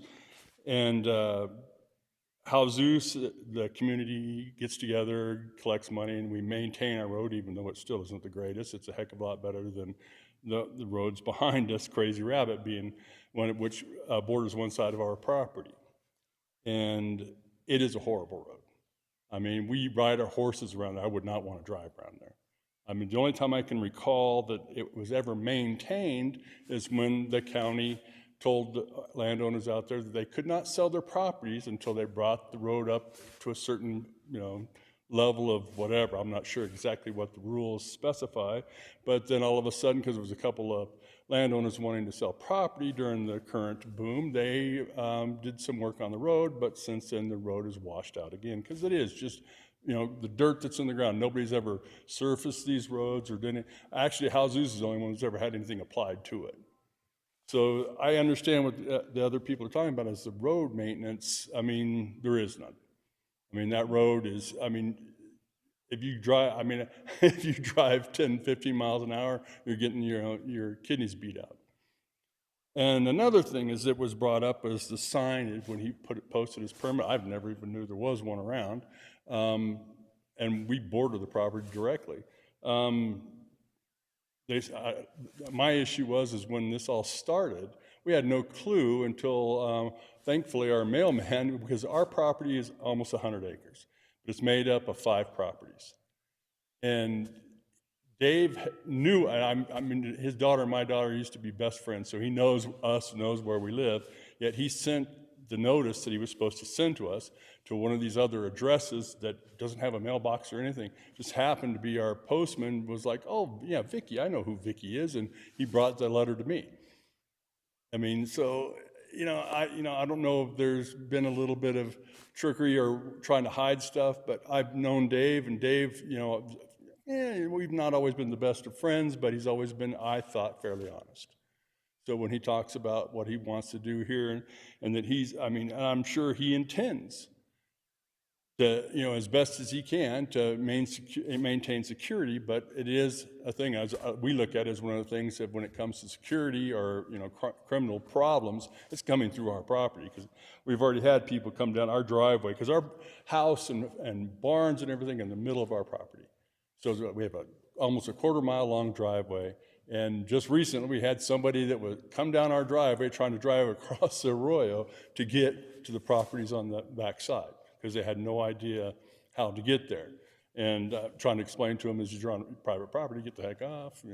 But we've had, in recent years, a crime problem out there. We've had murders, we've had, break-ins. I mean, stuff that didn't happen, 4 or 5 years ago, all of a sudden we have a real problem out there. And I would say that would be my biggest concern, is that, it has a value, and it seems that it doesn't take a whole lot of value for people to want to steal it. Does your property, Mr. Mackey, does your property abut Mr. Pettis's property? Yes, we're directly to the north. Okay, so it does.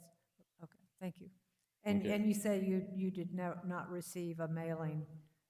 We did, because the mailman went out of his way to get it to us, but if sent to the address that it was sent to, no, we would not have gotten it, because there is no mailbox or any method. I mean, we have a community mailbox out on the highway on the 42 with all the little slots, and we have one address for the whole property because it is all combined. And he sent it to a different address, but that's not the the main issue. I just thought I'd mention it, because they were talking about the permit sign. I have no idea where it's at or anything, because I've never seen it. I mean, I would have thought they would have put it down on the corner, because the Crazy Rabbit in both ends comes out on Jesus Road. I see. And so one of those or both of those ends would have seemed to me been the place to put the permit, so people would see them. But other than that, I mean, like I said, I've known Dave for a long time. Seems to be, real family man, is always, pretty much done, other than fixing my fence, is always done what he said he would do. So like I said, my big concern and my wife's concern is, and other neighbors' concern, is the crime aspect of it. Is that we are very concerned that people, and especially because where my property is, they're going to come through our property to get to his. And that is a major concern for us. But as far as him growing his 100 plot plants, I have no issue with that. Thank you, Mr. Mackey. Thanks. Is anyone else wanting to speak to this? Yes. Yes. Alexis Pittis. 420 Redondo East Drive, Albuquerque, New Mexico. Good afternoon, everyone. I am David's Pittis' youngest daughter. I am only 19, and I am here to uplift my father's voice, as well as address the concerns of other individuals here. I have grown up in the countryside with my father since I was a baby. I have seen every aspect of this beautiful landscape through a young child's eyes up until now. I have driven on the road where it has snowed, rained, where we've gotten stuck in the mud. I've seen it all. I have lived in my father's house as a very happy child, always, with my 2 other sisters who are not unfortunately here right now. One is listening through the Zoom call that we have. But I want to offer a different perspective from the individual and the daughter who has lived on this property for 18 years of her life that no one else in this room can provide. So I have noticed that the concern from many people is the safety as well as the crime. And I can say from experience, I have never felt unsafe in my father's home because of his business. There has never been a threat made to me or my family, even currently. I have never, even currently when I have visited, there has never been, I've noticed an issue. Everything feels secure and safe. And I understand the concerns of other people related with safety, and since I do not currently live in this household, I cannot be there, but I know that I feel safe, and I know that my dad will do everything to keep his daughter safe, himself safe, and his community safe. I would also like to address the odor smell. I have been up there even recently, and I am very sensitive to smells as well, but it doesn't bother me. I go outside just normally, but it's definitely a pungent smell, as we all are aware, but it's nothing that can't be somehow, fixed. There's always a solution to everything. And that is why I'm here, is because as a young person in the Gen Z generation, we have to be able to accept change and to be willing to compromise so that we can improve. And other people have mentioned that it would only be benefiting my father out of everyone in this community. And I am here to say that I am currently a UNM student who wants to pursue broadcast meteorology. And this, if my father's business goes well, he could provide me with a secure future and help me improve my studies. And that to me is incredibly valuable. It is not just him that is going to be benefiting from this, but the whole community, because my father, out of everyone I know, invests so much into his community. And everyone behind me can say that, and they have. And I am here because I also need my voice heard, and my opinion heard as well. I am here because I am a younger generation who is going to be dealing with the climate crisis. I am here because I am his daughter. I am the youngest daughter. I'm the new generation. And I am here because I believe that this is not just an investment for now, but for my future and the future of our family and our community. It is hard to take a 19-year-old seriously, but I'm hoping with what I have proven to you all that I, myself, can make a change, and my father can as well. And I've noticed that there's a reoccurring issue. We ourselves are always protesting to make change, and we don't see anything. But my father, he is here to advocate. I am here to advocate for him because I believe, and I myself am not a consumer of cannabis. I have never been interested. His influence has nothing on me related to cannabis. But what I do know is that his influence on the community and where we live is greater than what I've ever seen. And I am here today as well because he has made such a positive influence in my life that I am able to come up here and speak to you all about this decision.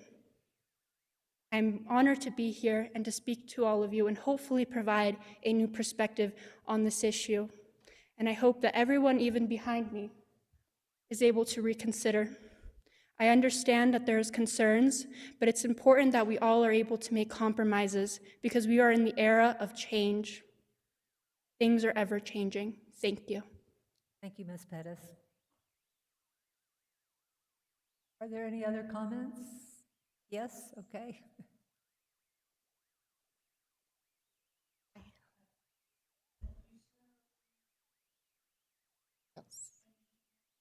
Kelsey Worley, and I am at 31B Red Raven Road. So I want to keep this short and sweet, and I apologize for using my phone here. I'm not nearly as well prepared as Alexis was over there, but I do want to address some concerns of the community members and our neighbors quickly here. Now, I am David's partner. I will also be his one employee at the operation. So I already live in the home. I won't be adding traffic by driving back and forth in and out of the property. I also want to just briefly address safety concerns, because while having a business that can be profitable, I don't think it's nearly as profitable as people are thinking. Also, having the ability to grow yourself is a deterrent in itself. For stealing marijuana plants, I mean, what is the point when you can easily have your own? Aside from that, though, I do want to say that I am a mother of 2 small children, so I know that you mentioned that your daughter is a parent and has some concerns about safety.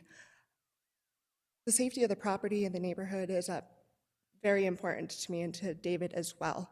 I feel very comfortable on the land, having my kids there. I've never been afraid of a break-in, even with this happening. I mean, there are other profitable businesses in the area. I mean, not very many, but I do want to bring up the Houses Gallery that's right there on the edge of the road. I mean, priceless, beautiful artwork, people coming in and out for tours. I mean, it is a profitable business, and we love having it there. I'm blessed to be able to drive past those statues every day. Moving on, sorry again for using my phone.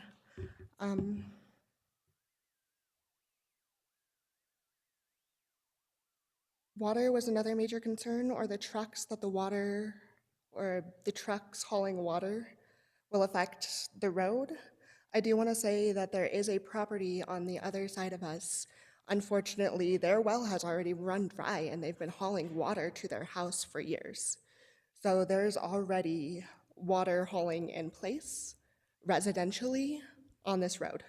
While we will be hauling more water, Ms. probably. Worley, could I interrupt you just a minute before I Absolutely. forget?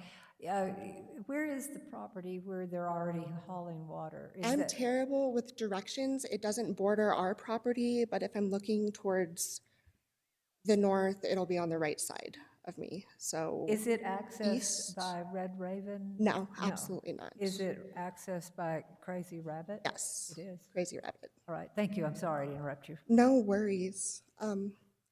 Yeah, so my point simply being that residents do already haul water, and there are heavy water trucks, though I do understand the concern of the road. That brings me to my next point, which is that many people were concerned that David would be the sole beneficiary of this business. I know he briefly mentioned that he did start the Turquoise Trail Community Assistance Program during COVID, where he, out of his own pocket, bought cleaning materials, masks, hand sanitizer, did grocery trips, I mean, fully dressed in hazmat suits for his neighbors to ease their concerns. I see this because he's a wonderful person that cares a lot about his community, and having this business would allow him to put more money, as he's done in the past from his own pocket, into fixing the road that has so many issues. You know, he hasn't been able to help as much in the past as he maybe wished, and other people have mentioned, you know, it's basically a process of going to the neighbors and asking for money to help with this road. That won't be as big of an issue if there's more of a profit coming in from this business to fix the road. So I would argue that he is not the only beneficiary of this. I do want to say just one last thing. I know the issue with the well and the security lights have mostly been squashed, but there will be, you know, a meter on the well. It will be checked frequently by the county, making sure we cannot use the residential well at all for the commercial grow. I do also want to say, while there will be security cameras on site and possibly alarms, no lights whatsoever to pollute the area. I go out every night and I enjoy the amazing stars that we can see and the constellations in the sky, and I am so blessed to be able to do that. And I would never do anything to anybody else's ability to enjoy that. Honestly, I think that's all I have to say. I just wanted to speak on his behalf. Thank you. Thank you. Is there anyone else other than Mr. Pettis? So I think we'll come back up and address some of these issues. I'm sorry, I can't hear you.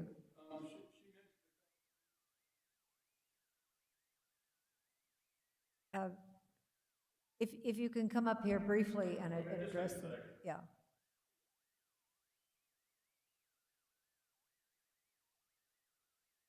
Yeah, she was speaking about the Hauser Foundry. Yes. That's who was basically our benefactor out there, who originally owned all the properties. It's not a business; it's a not-for-profit. There is no on How Zeus and go. And that's one of the things I was going to mention earlier and forgot to is just How Zeus. Everything on How Zeus, we have a covenant that basically states that we cannot run a business from our properties. It doesn't carry over to anything off of Crazy Rabbit, Red Raven, or anything like that. But that's all. I mean, she'd mentioned it was a business, but there is no businesses out there. Okay, Yeah, that's all. Thanks. thank you. Just a moment, Mr. Pettis. Yes, Mr. Larranaga? Hearing officer Hebert, there are some individuals that want to speak online. Oh, okay. It doesn't show on my screen. I don't know. I guess I should do something to make it. Is Matt still here? Should there be something on my screen showing this? Matt? All I see is the Santa Fe County logo.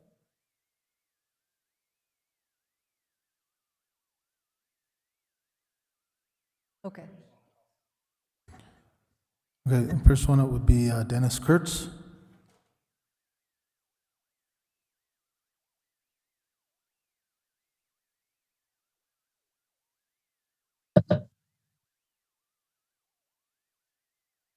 Good afternoon. Can you hear me? Yes, I can. Thank you, Madam Hearing Officer. Do Excuse I me, sir. take your notes, or how does that work? Mr. Kurtz, the court reporter will swear you in. Mr. Kurtz, do you swear or affirm that the testimony you'll be giving will be the truth? I do. And would you also state your address for the record, sir? Yes, my name is Dennis Kurtz, Kurtz. I live at 42 San Marcos Road West, right off of Highway 14, several miles from the area where this CUP has been applied for. I am president of the San Marcos Association, which is a registered organization under the Sustainable Land Development Code. Our board of directors has taken no position on this application at this time. But my purpose tonight is that I am also a member of the San Marcos Planning District Planning Committee, very similarly named, but a different group that people often confuse. And that's in July of 2021, the Board of County Commissioners approved ordinance 2021-03, which is the ordinance that governs cannabis, and inserted into the Sustainable Land Development Code, section 1022. And in that ordinance, it specifically says, section 1022-10, nothing in this section shall preclude different cannabis regulations from being adopted for community district overlays and ordinances adopted after the effective date of ordinance number 2021-03. Currently, the San Marcos Planning District is in the process. Our next meeting is Wednesday, May 24th, in the process of revising the overlay. That means that there is a possibility that the people on the planning committee could decide that a micro business like this cannabis grow would not be allowed within the San Marcos Planning District. The address on Red Raven is within that district. So my question tonight is a request for the hearing officer, and I don't know if it's within the scope of your duties or not, but I'm respectfully requesting that you address in your report and I don't know what the legal term is, but the grandfatherability of such an operation should the San Marcos Planning District Planning Committee decide that once that ordinance is adopted by the BCC, decide that in the future no such operation should be permitted within that planning district. We feel like it would be beneficial to all the interested parties, to the applicant, Mr. Pittis, to the neighbors and property owners, to the County Planning Commission, where this will go next, and for them to decide finally, or almost finally perhaps, whether this goes forward, and to the members like myself of the San Marcos Planning District Planning Committee. It would be really useful for us to know if such a thing, if it's permitted now, will it be grandfathered in, or should the Planning District Committee decide otherwise, will it be not permitted in the future?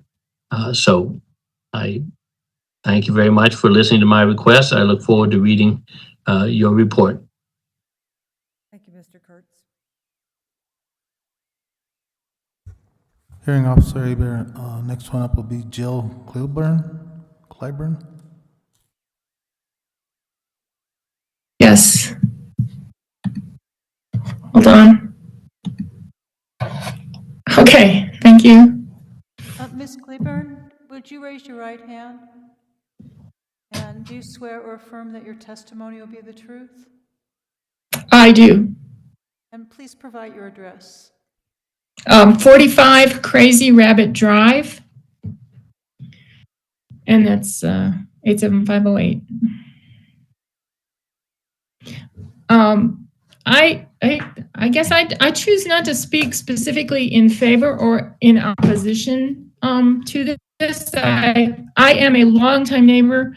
My husband and I moved here in 1994, and David was at that time, I would consider my next door neighbor, because there was no one else out here. And we walked up the hill to his house. He's been a good neighbor, and I can vouch for that. Our kids kind of grew up together. And I believe that he wants to make a good effort with this project. I don't think this is the way it goes, but I'm going to say it anyway. I would hope, along with the neighbor who spoke about, giving this a try, but having an opportunity to enforce if it's not working out. None of us knows what a marijuana farm smells like. I'm sorry, I do not know. I have an architect friend who is working on marijuana farms and controlling their odors. That may be a possibility. Who am I to know? I'm not an expert on that area. I think the main thing I wanted to just bring up here was that as you're trying to consider this to the hearing officer and the other people deciding, David Pittis's house in the middle of the neighborhood. The neighborhood is a circle, essentially. And Marina tried to mention this earlier, how often we walk around the circle. David's house is right in the middle of the circle, and his property is actually on a ridge top.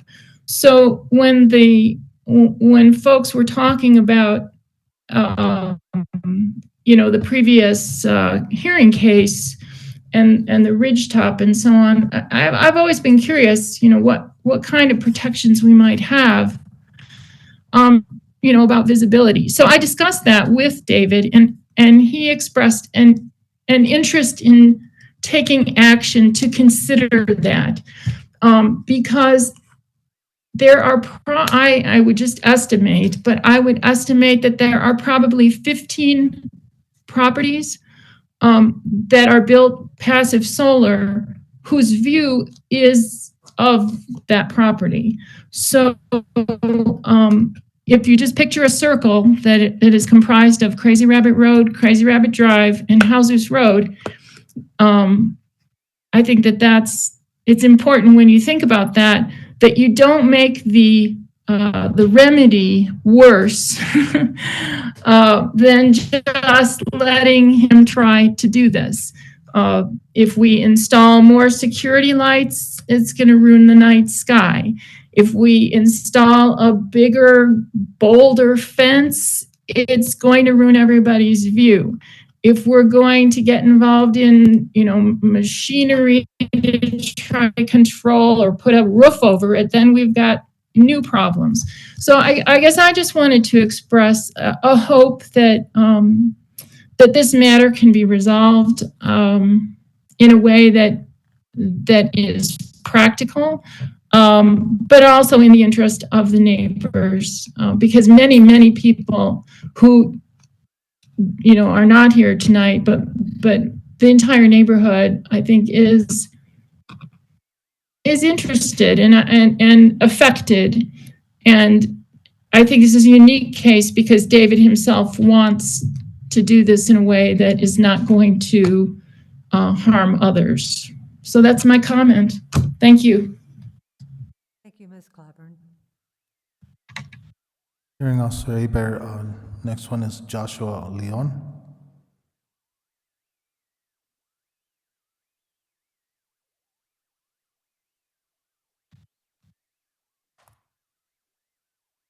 Hello? Yes, hello. Hello? The court reporter will swear you in. Yes, ma'am. Do you swear or affirm that your testimony will be the truth?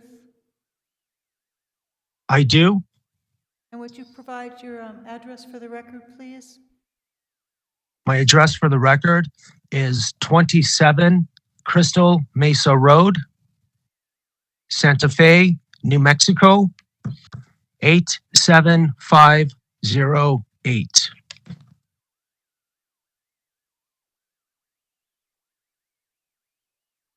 Yes, and what would you like to tell us? Good afternoon, everyone. It has been very interesting and educational to observe and listen to everybody address their concerns. I live approximately 4 miles from Mr. Pittis, and my views are as follows. All the requirements that anyone who wants to apply for such a license has to go through are so stringent, and everyone's concern is actually addressed in the bill that was originally passed sometime in the recent past. And all of these provisions, like I said, address everything that everyone has, every concern of everyone, with the exception of medical concerns as spoken to by the woman earlier. That's something that I just now knew. I was not aware that people had such strong medical reactions to odors from marijuana. However, I myself can be sensitive to that because I'm chemically sensitive, and certain things like cleaners and perfumes and so on do not agree with me at all. So I'm actually very disappointed to hear that somebody would have such a negative physical reaction. And these things, yes, people do move here for the scenery and the views. I myself am a father of 4 minor children, 2 of them girls, whose safety is of utmost importance to me. So I can relate with everyone's concern about safety and crime.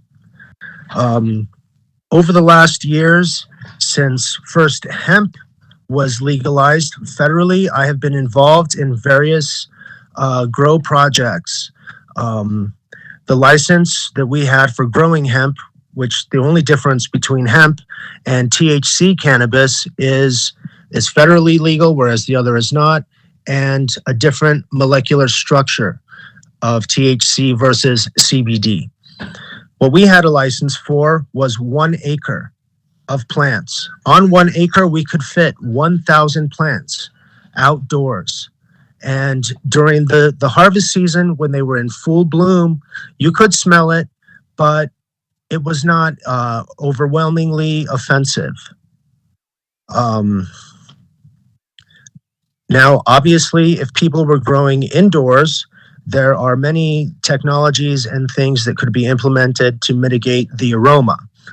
Well, Mr. Pittis isn't applying for that, and not only that, but I'm not aware that Santa Fe County would allow indoor growing in rural residential areas. There are times as water users, our well breaks down, and we have 4 houses on our road that share this well. when something like this occurs, and it happens basically every 5 years, we have an issue with our well. We have to haul water for the 4 households. So we bring in a truck, exactly the same as I would say Mr. Pittis is looking to use every other week. And I can tell you that there is little to no damage on our road for the truck passing. There is more damage from people driving back and forth. Now, I have been a guest at Dave's house, and it is true that there are parts of the road where, as a courtesy, one party has to pull over to allow the other people to pass. This is done as a neighborly courtesy, and whether it's a water truck hauling water or a truck pulling, 4 horses in a trailer or a Volkswagen, it's all the same. We pull over anyway as a neighborly courtesy, and most usually everyone waves to each other and is in good spirits. So there's not a lot of traffic on his road. There are some places where the road is beat up because of the terrain. If I recall correctly, Mr. Pittis says that any upgrades to the road to be in compliance with county regulations, and also for, to mitigate any damage, he's willing to pay for. I would love it if one of the other 2 houses on our road would be willing to do, come out at least once every 3 years with a shovel to fill up some holes. Doesn't happen, no big deal, I do it. Now, I'm familiar with Mr. Pittis' design for his grow. There will be no security lights that would be shining in anyone's windows or messing up their view or creating light pollution. Now, let's just call a spade here. We all like our views. I'm a New Mexico native, and over the last nearly 50 years have seen the changes of our great, beautiful land. And this has been happening starting with Spanish colonialism, then more during the adoption of the New Mexico Territory, statehood. And the truth is that I've seen more houses built in northern New Mexico all over the place in the last 25 years than probably ever before. And everyone has porch lights on. No, nobody wants to see somebody build a house on the side of this hill in front of their sunset. But this all happens in the name of progress, and there's nothing we can do about it. People move here. They build things. We don't necessarily want to look at it. But there are also government statutes and regulations to govern what we can and cannot do. Just because we comply with that doesn't mean everyone is going to like it. Now, Dave putting on a meter for his water will prove that he's not using residential water for a commercial grow. They actually have hired a lot of people who will be monitoring these situations. And if somebody is stealing water, those are very serious felony charges, which having that put on your record and a conviction for that is really not worth the money you would be hopefully making from your enterprise. Now, about thieves and crime, it is true that since legalization, a lot of things have changed. Someone who may have wanted to steal before will not be tempted because they are legally allowed to grow their own marijuana, 6 plants per person or 12 per household. Now, if you do that just in a 5-gallon pot, which I did last year, you would grow more than you could smoke in 2 or 3 years. So why would I want to go to Dave's house or anyone's house to steal? Also, I'm curious if in the last 12 months since legalization, how many facilities that are already previously licensed have been broken into or stolen from. If anyone has that information, please put it in the comments thing, a link where we could all inform ourselves about that.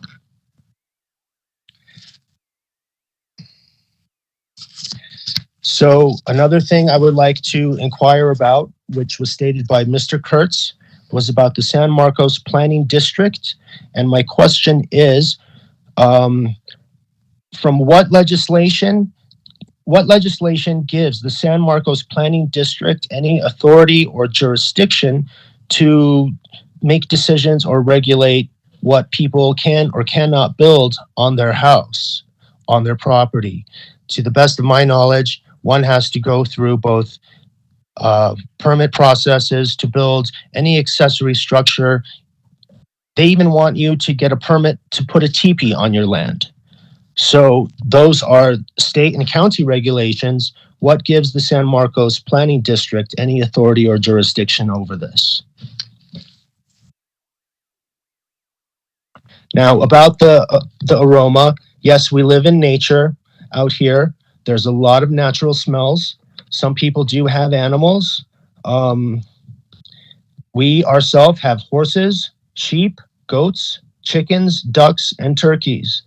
And my point of view about aromas is that livestock odors are far more offensive than marijuana, or any plant for that matter. The biggest nuisance is not traffic or wear and tear on the road or crime in my neighborhood. The biggest nuisance on our property and the destruction of property is actually one of the many species of rodents that damage cars and houses and so on and so forth. If my neighbors had a license, it would not impact my life at all.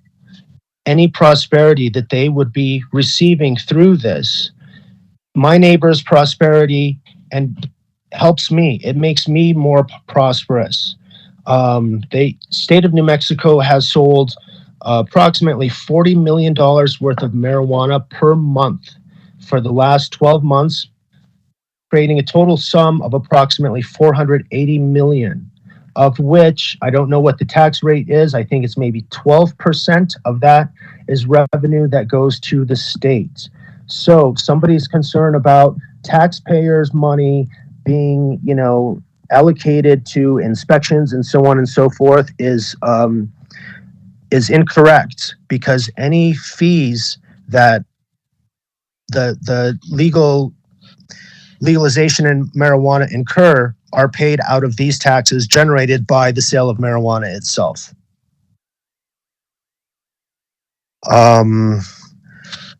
About the zoning in our area being rural residential and not including any kind of commercial use. That is true.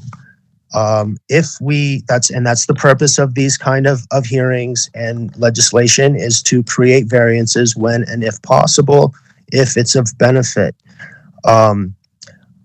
Dave's 100 plant or 200 plant proposed marijuana grow is not the same thing as an industrial factory.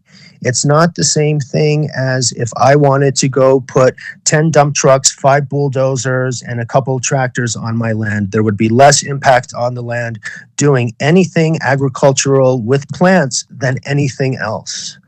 If nothing else, what it would do is it would create a micro climate and environment for wild creatures, which, as we develop more and more in their natural habitat, they are being killed off. We need pollinators, we need birds, and these are all the things that people love to see when they go outside. Anyone who wants to try to grow marijuana and incur the expense, more power to them. Let them do it. And we as a community, because New Mexico does not have the same kind of industry and money-making capacity that other states do, should embrace anything that would bring money to our state, to our neighbors. And the proof is that this year, when my 6-year-old, who goes to Amy Beale Community School, which is the public school of the district where I live in this neighborhood, the school does not have a basketball team for the boys. They do not provide uniforms for the boys.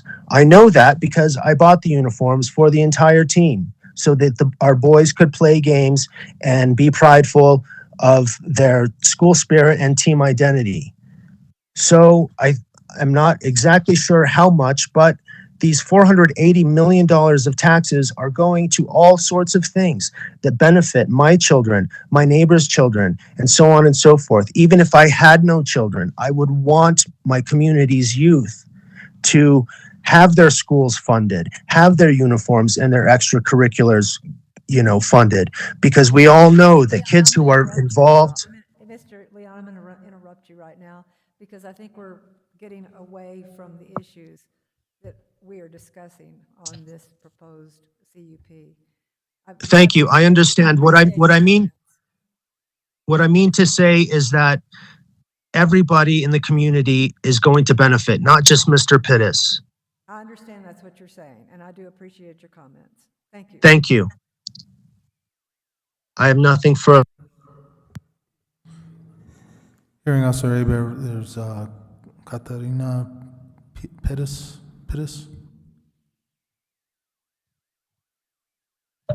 Yes, thank you. Can you hear me? Yes.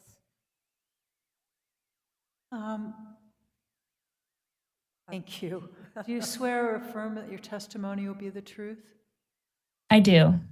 Ms. Pittis, can you also give us your street address?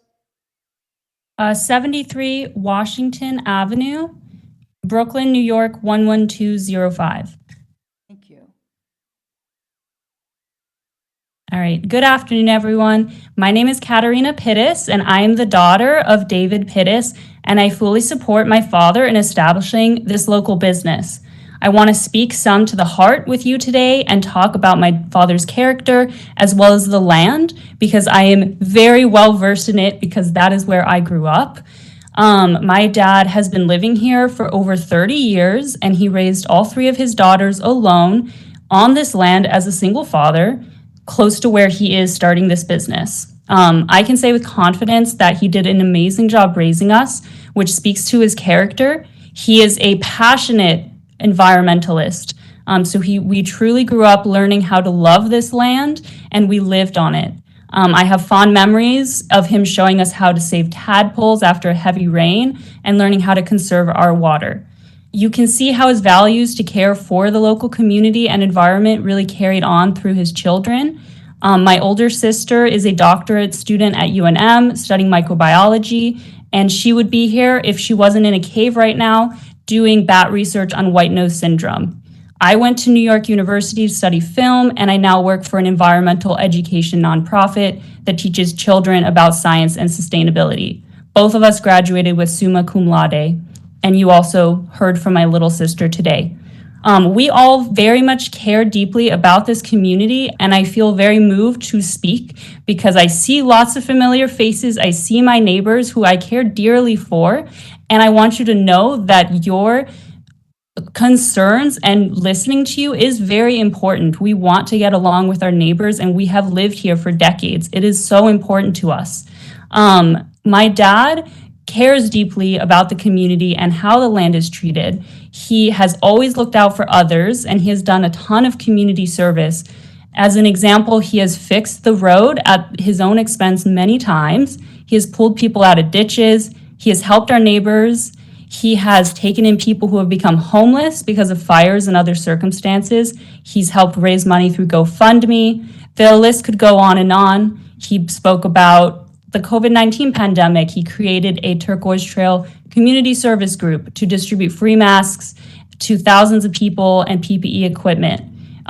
Fostered over 35 kittens and helped adopt them out. I could keep going. Those are just some examples, but I want you to think about how he has really cared for this community. It is our turn to really show up for him as a community. And I'm moved by that because I think it's important to acknowledge that this has to do with our livelihood. The decision that you are making today and what you are saying today has to do with directly my livelihood and my family. So of course, I have to speak about this and let you know that we really care about getting along with the neighbors, listening to your concerns, and we want to make sure that his business will have the lowest impact on the land and the people around it. I am an environmentalist. He is an environmentalist. We love not having lights. We love seeing, the stars. We love a lot of these things that folks have said, we agree with. And so we want to lead with kindness in our family and also continue to have good relationships with folks. But that also starts from compromise and being able to listen to us and try to work with us on this. In terms of the road, as Joshua stated, folks move over for each other as courtesy. And if we were able to do this business, we can give money towards making the road better, which there has never been an organized effort to improve this road. Well, this could be a start. And knowing my dad, he is the type of person who can organize around things and truly give back to his community. He's shown it over 30 years of living here. So he would do that, and we would tell him to, because that's incredibly important to our family, that we give back with this business. Folks said that this is only going to benefit him and it won't benefit anyone else. But we all know that prosperity within your neighborhood and within our local New Mexican economy reaches the community. It reaches more people. And he has given back to so many people, all on his own expense. If my father could make more money from this, he can help more people. And I know he would. And in terms of odor, there's tons of other things. There's livestock, there's horses, there's lots of things. Part of being a neighbor is also communicating and working through that together, and we would work on that. And water, we are very, very good at trying to think about water use. We have had to haul water in the past if the well had an issue. It happens. And as environmentalists, we are not trying to take advantage of the land and make the land any worse. If anything, we would love to see how we can impact the land positively through this business. And that will be monitored. There are such stringent requirements in this business, so stringent that he is going to follow them. My father is not trying to get a felony. He is not trying to harm anyone. He is not trying to harm the system. He's going to follow those rules because he also believes in keeping the land protected, and he has always kept that belief. I can ensure that this is all very important to us to have the lowest impact of the land and the people. So we really hope that you can understand that. And also, my last point is just my dad, he never really made any money, that much money as a school teacher. I get emotional because this is tied to his livelihood. So when you all talk about what you think should happen, please acknowledge that this is my family. This is us being able to survive. He is trying to find a way to make a modest living. And considering his old age, to do this from somewhere that is convenient and nearby. So I urge you to consider how your decision today about our business, his business, will impact my family directly. Please remember that this is tied to my dad and our entire family's livelihood. And we are very willing to try to talk with people. We're willing to work and try to compromise, but we need your support. Thank you. Thank you, Ms. Pettis.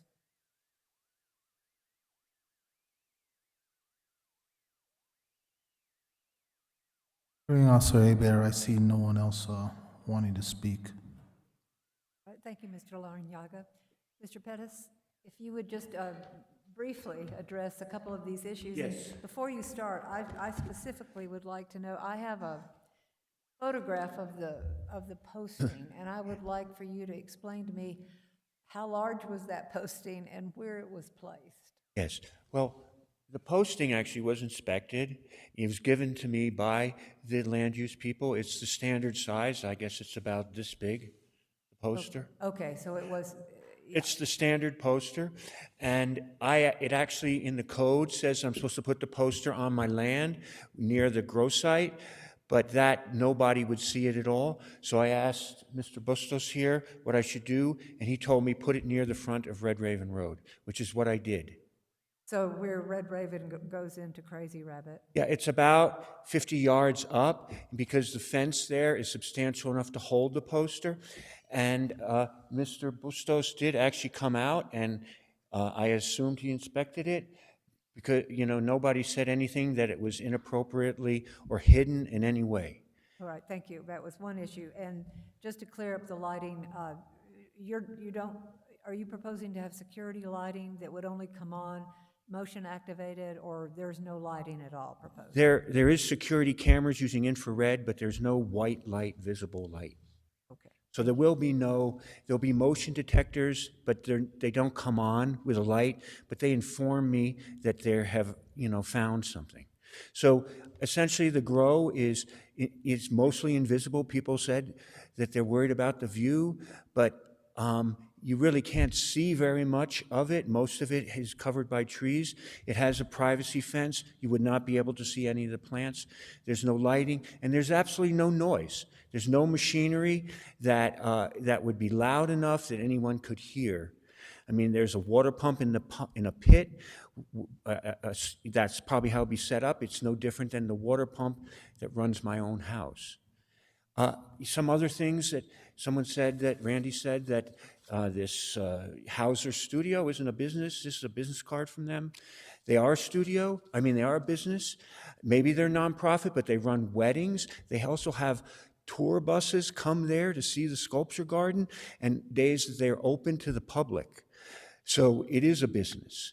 Whether the exact nature of the business, I'm not sure about how it's categorized. I have been there many times.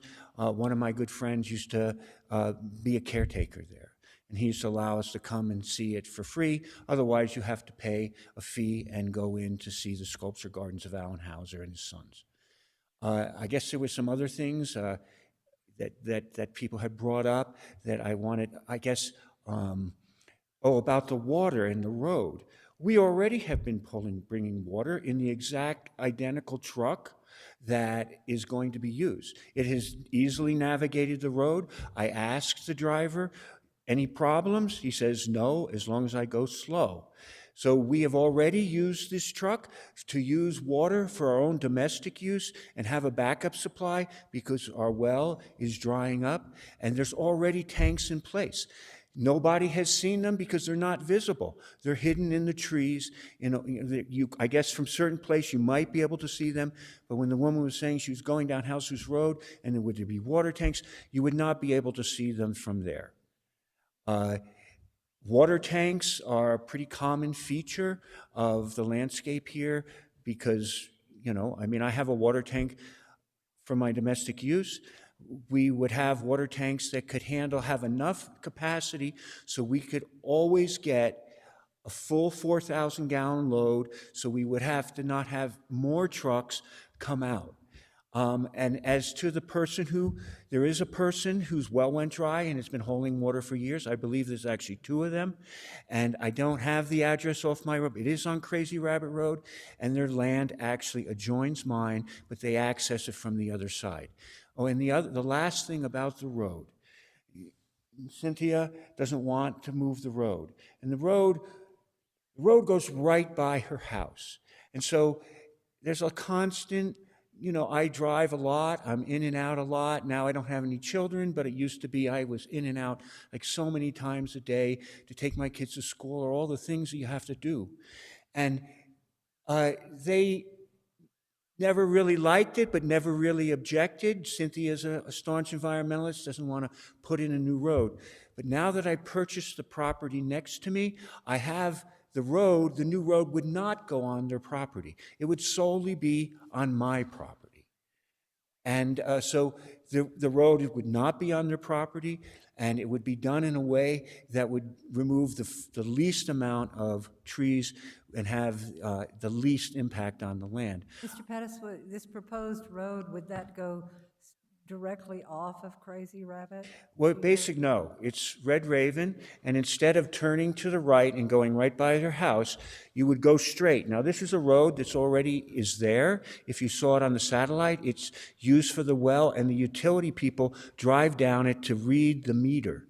Instead of going to where the meters are, it would, when it hit my land, this land I recently purchased, I could just bring the road right and go to the bottom of the ridge. It's a little kind of knob, which is right in front of their house. And that way, the cars would avoid their house, and their road would be basically a dead end. There would not be traffic in front of their house. There would be no water truck, no deliveries. And I buy everything online, so I get lots of deliveries. I mean, Cynthia said that they were getting deliveries.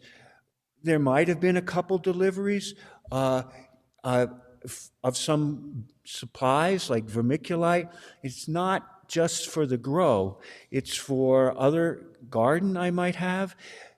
The main deliveries have not occurred yet.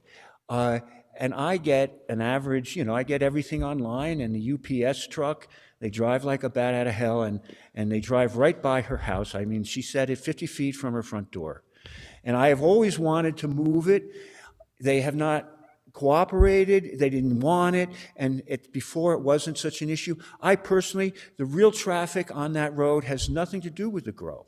The real traffic is just my regular personal use, in and out, deliveries, and those kinds of things. Well, that's, thank you. There's nothing we can do about that road. There's nothing we can do about that, but if I moved it, it might, I think that Cynthia, if it was moved, would feel that it was a good idea. It would make her feel that she didn't have this. It's better for me, even my own value. People come in the future. I understand. Well, let's move on. Is that all you needed Yes, to that's all. address? Thank you for Okay, your time. you. Now, I would ask Mr. Bustos, in light of these comments, is there anything that staff would like to state at this time?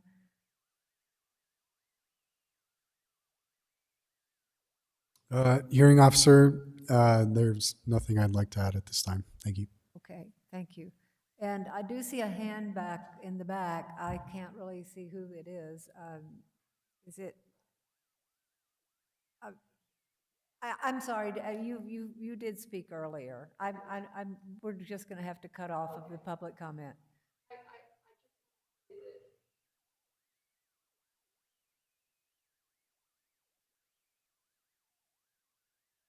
Well, you can talk among yourselves, but thank you, and thank you for your earlier comments.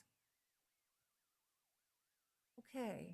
There's one thing, ma'am, that Randy said that I didn't send the letter to the wrong address. I just simply used the address on the legal forms of the description of the property and used that mailing. Yes, I saw the envelopes. I did see the envelopes. I didn't know where. But I didn't, I had to send to every property that was in 500 feet, and that was the property that I was supposed to send.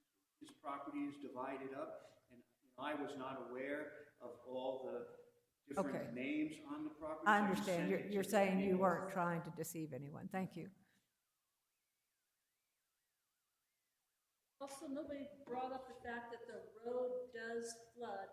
Okay, we've closed the comment period, but thank you for attending and for the comments.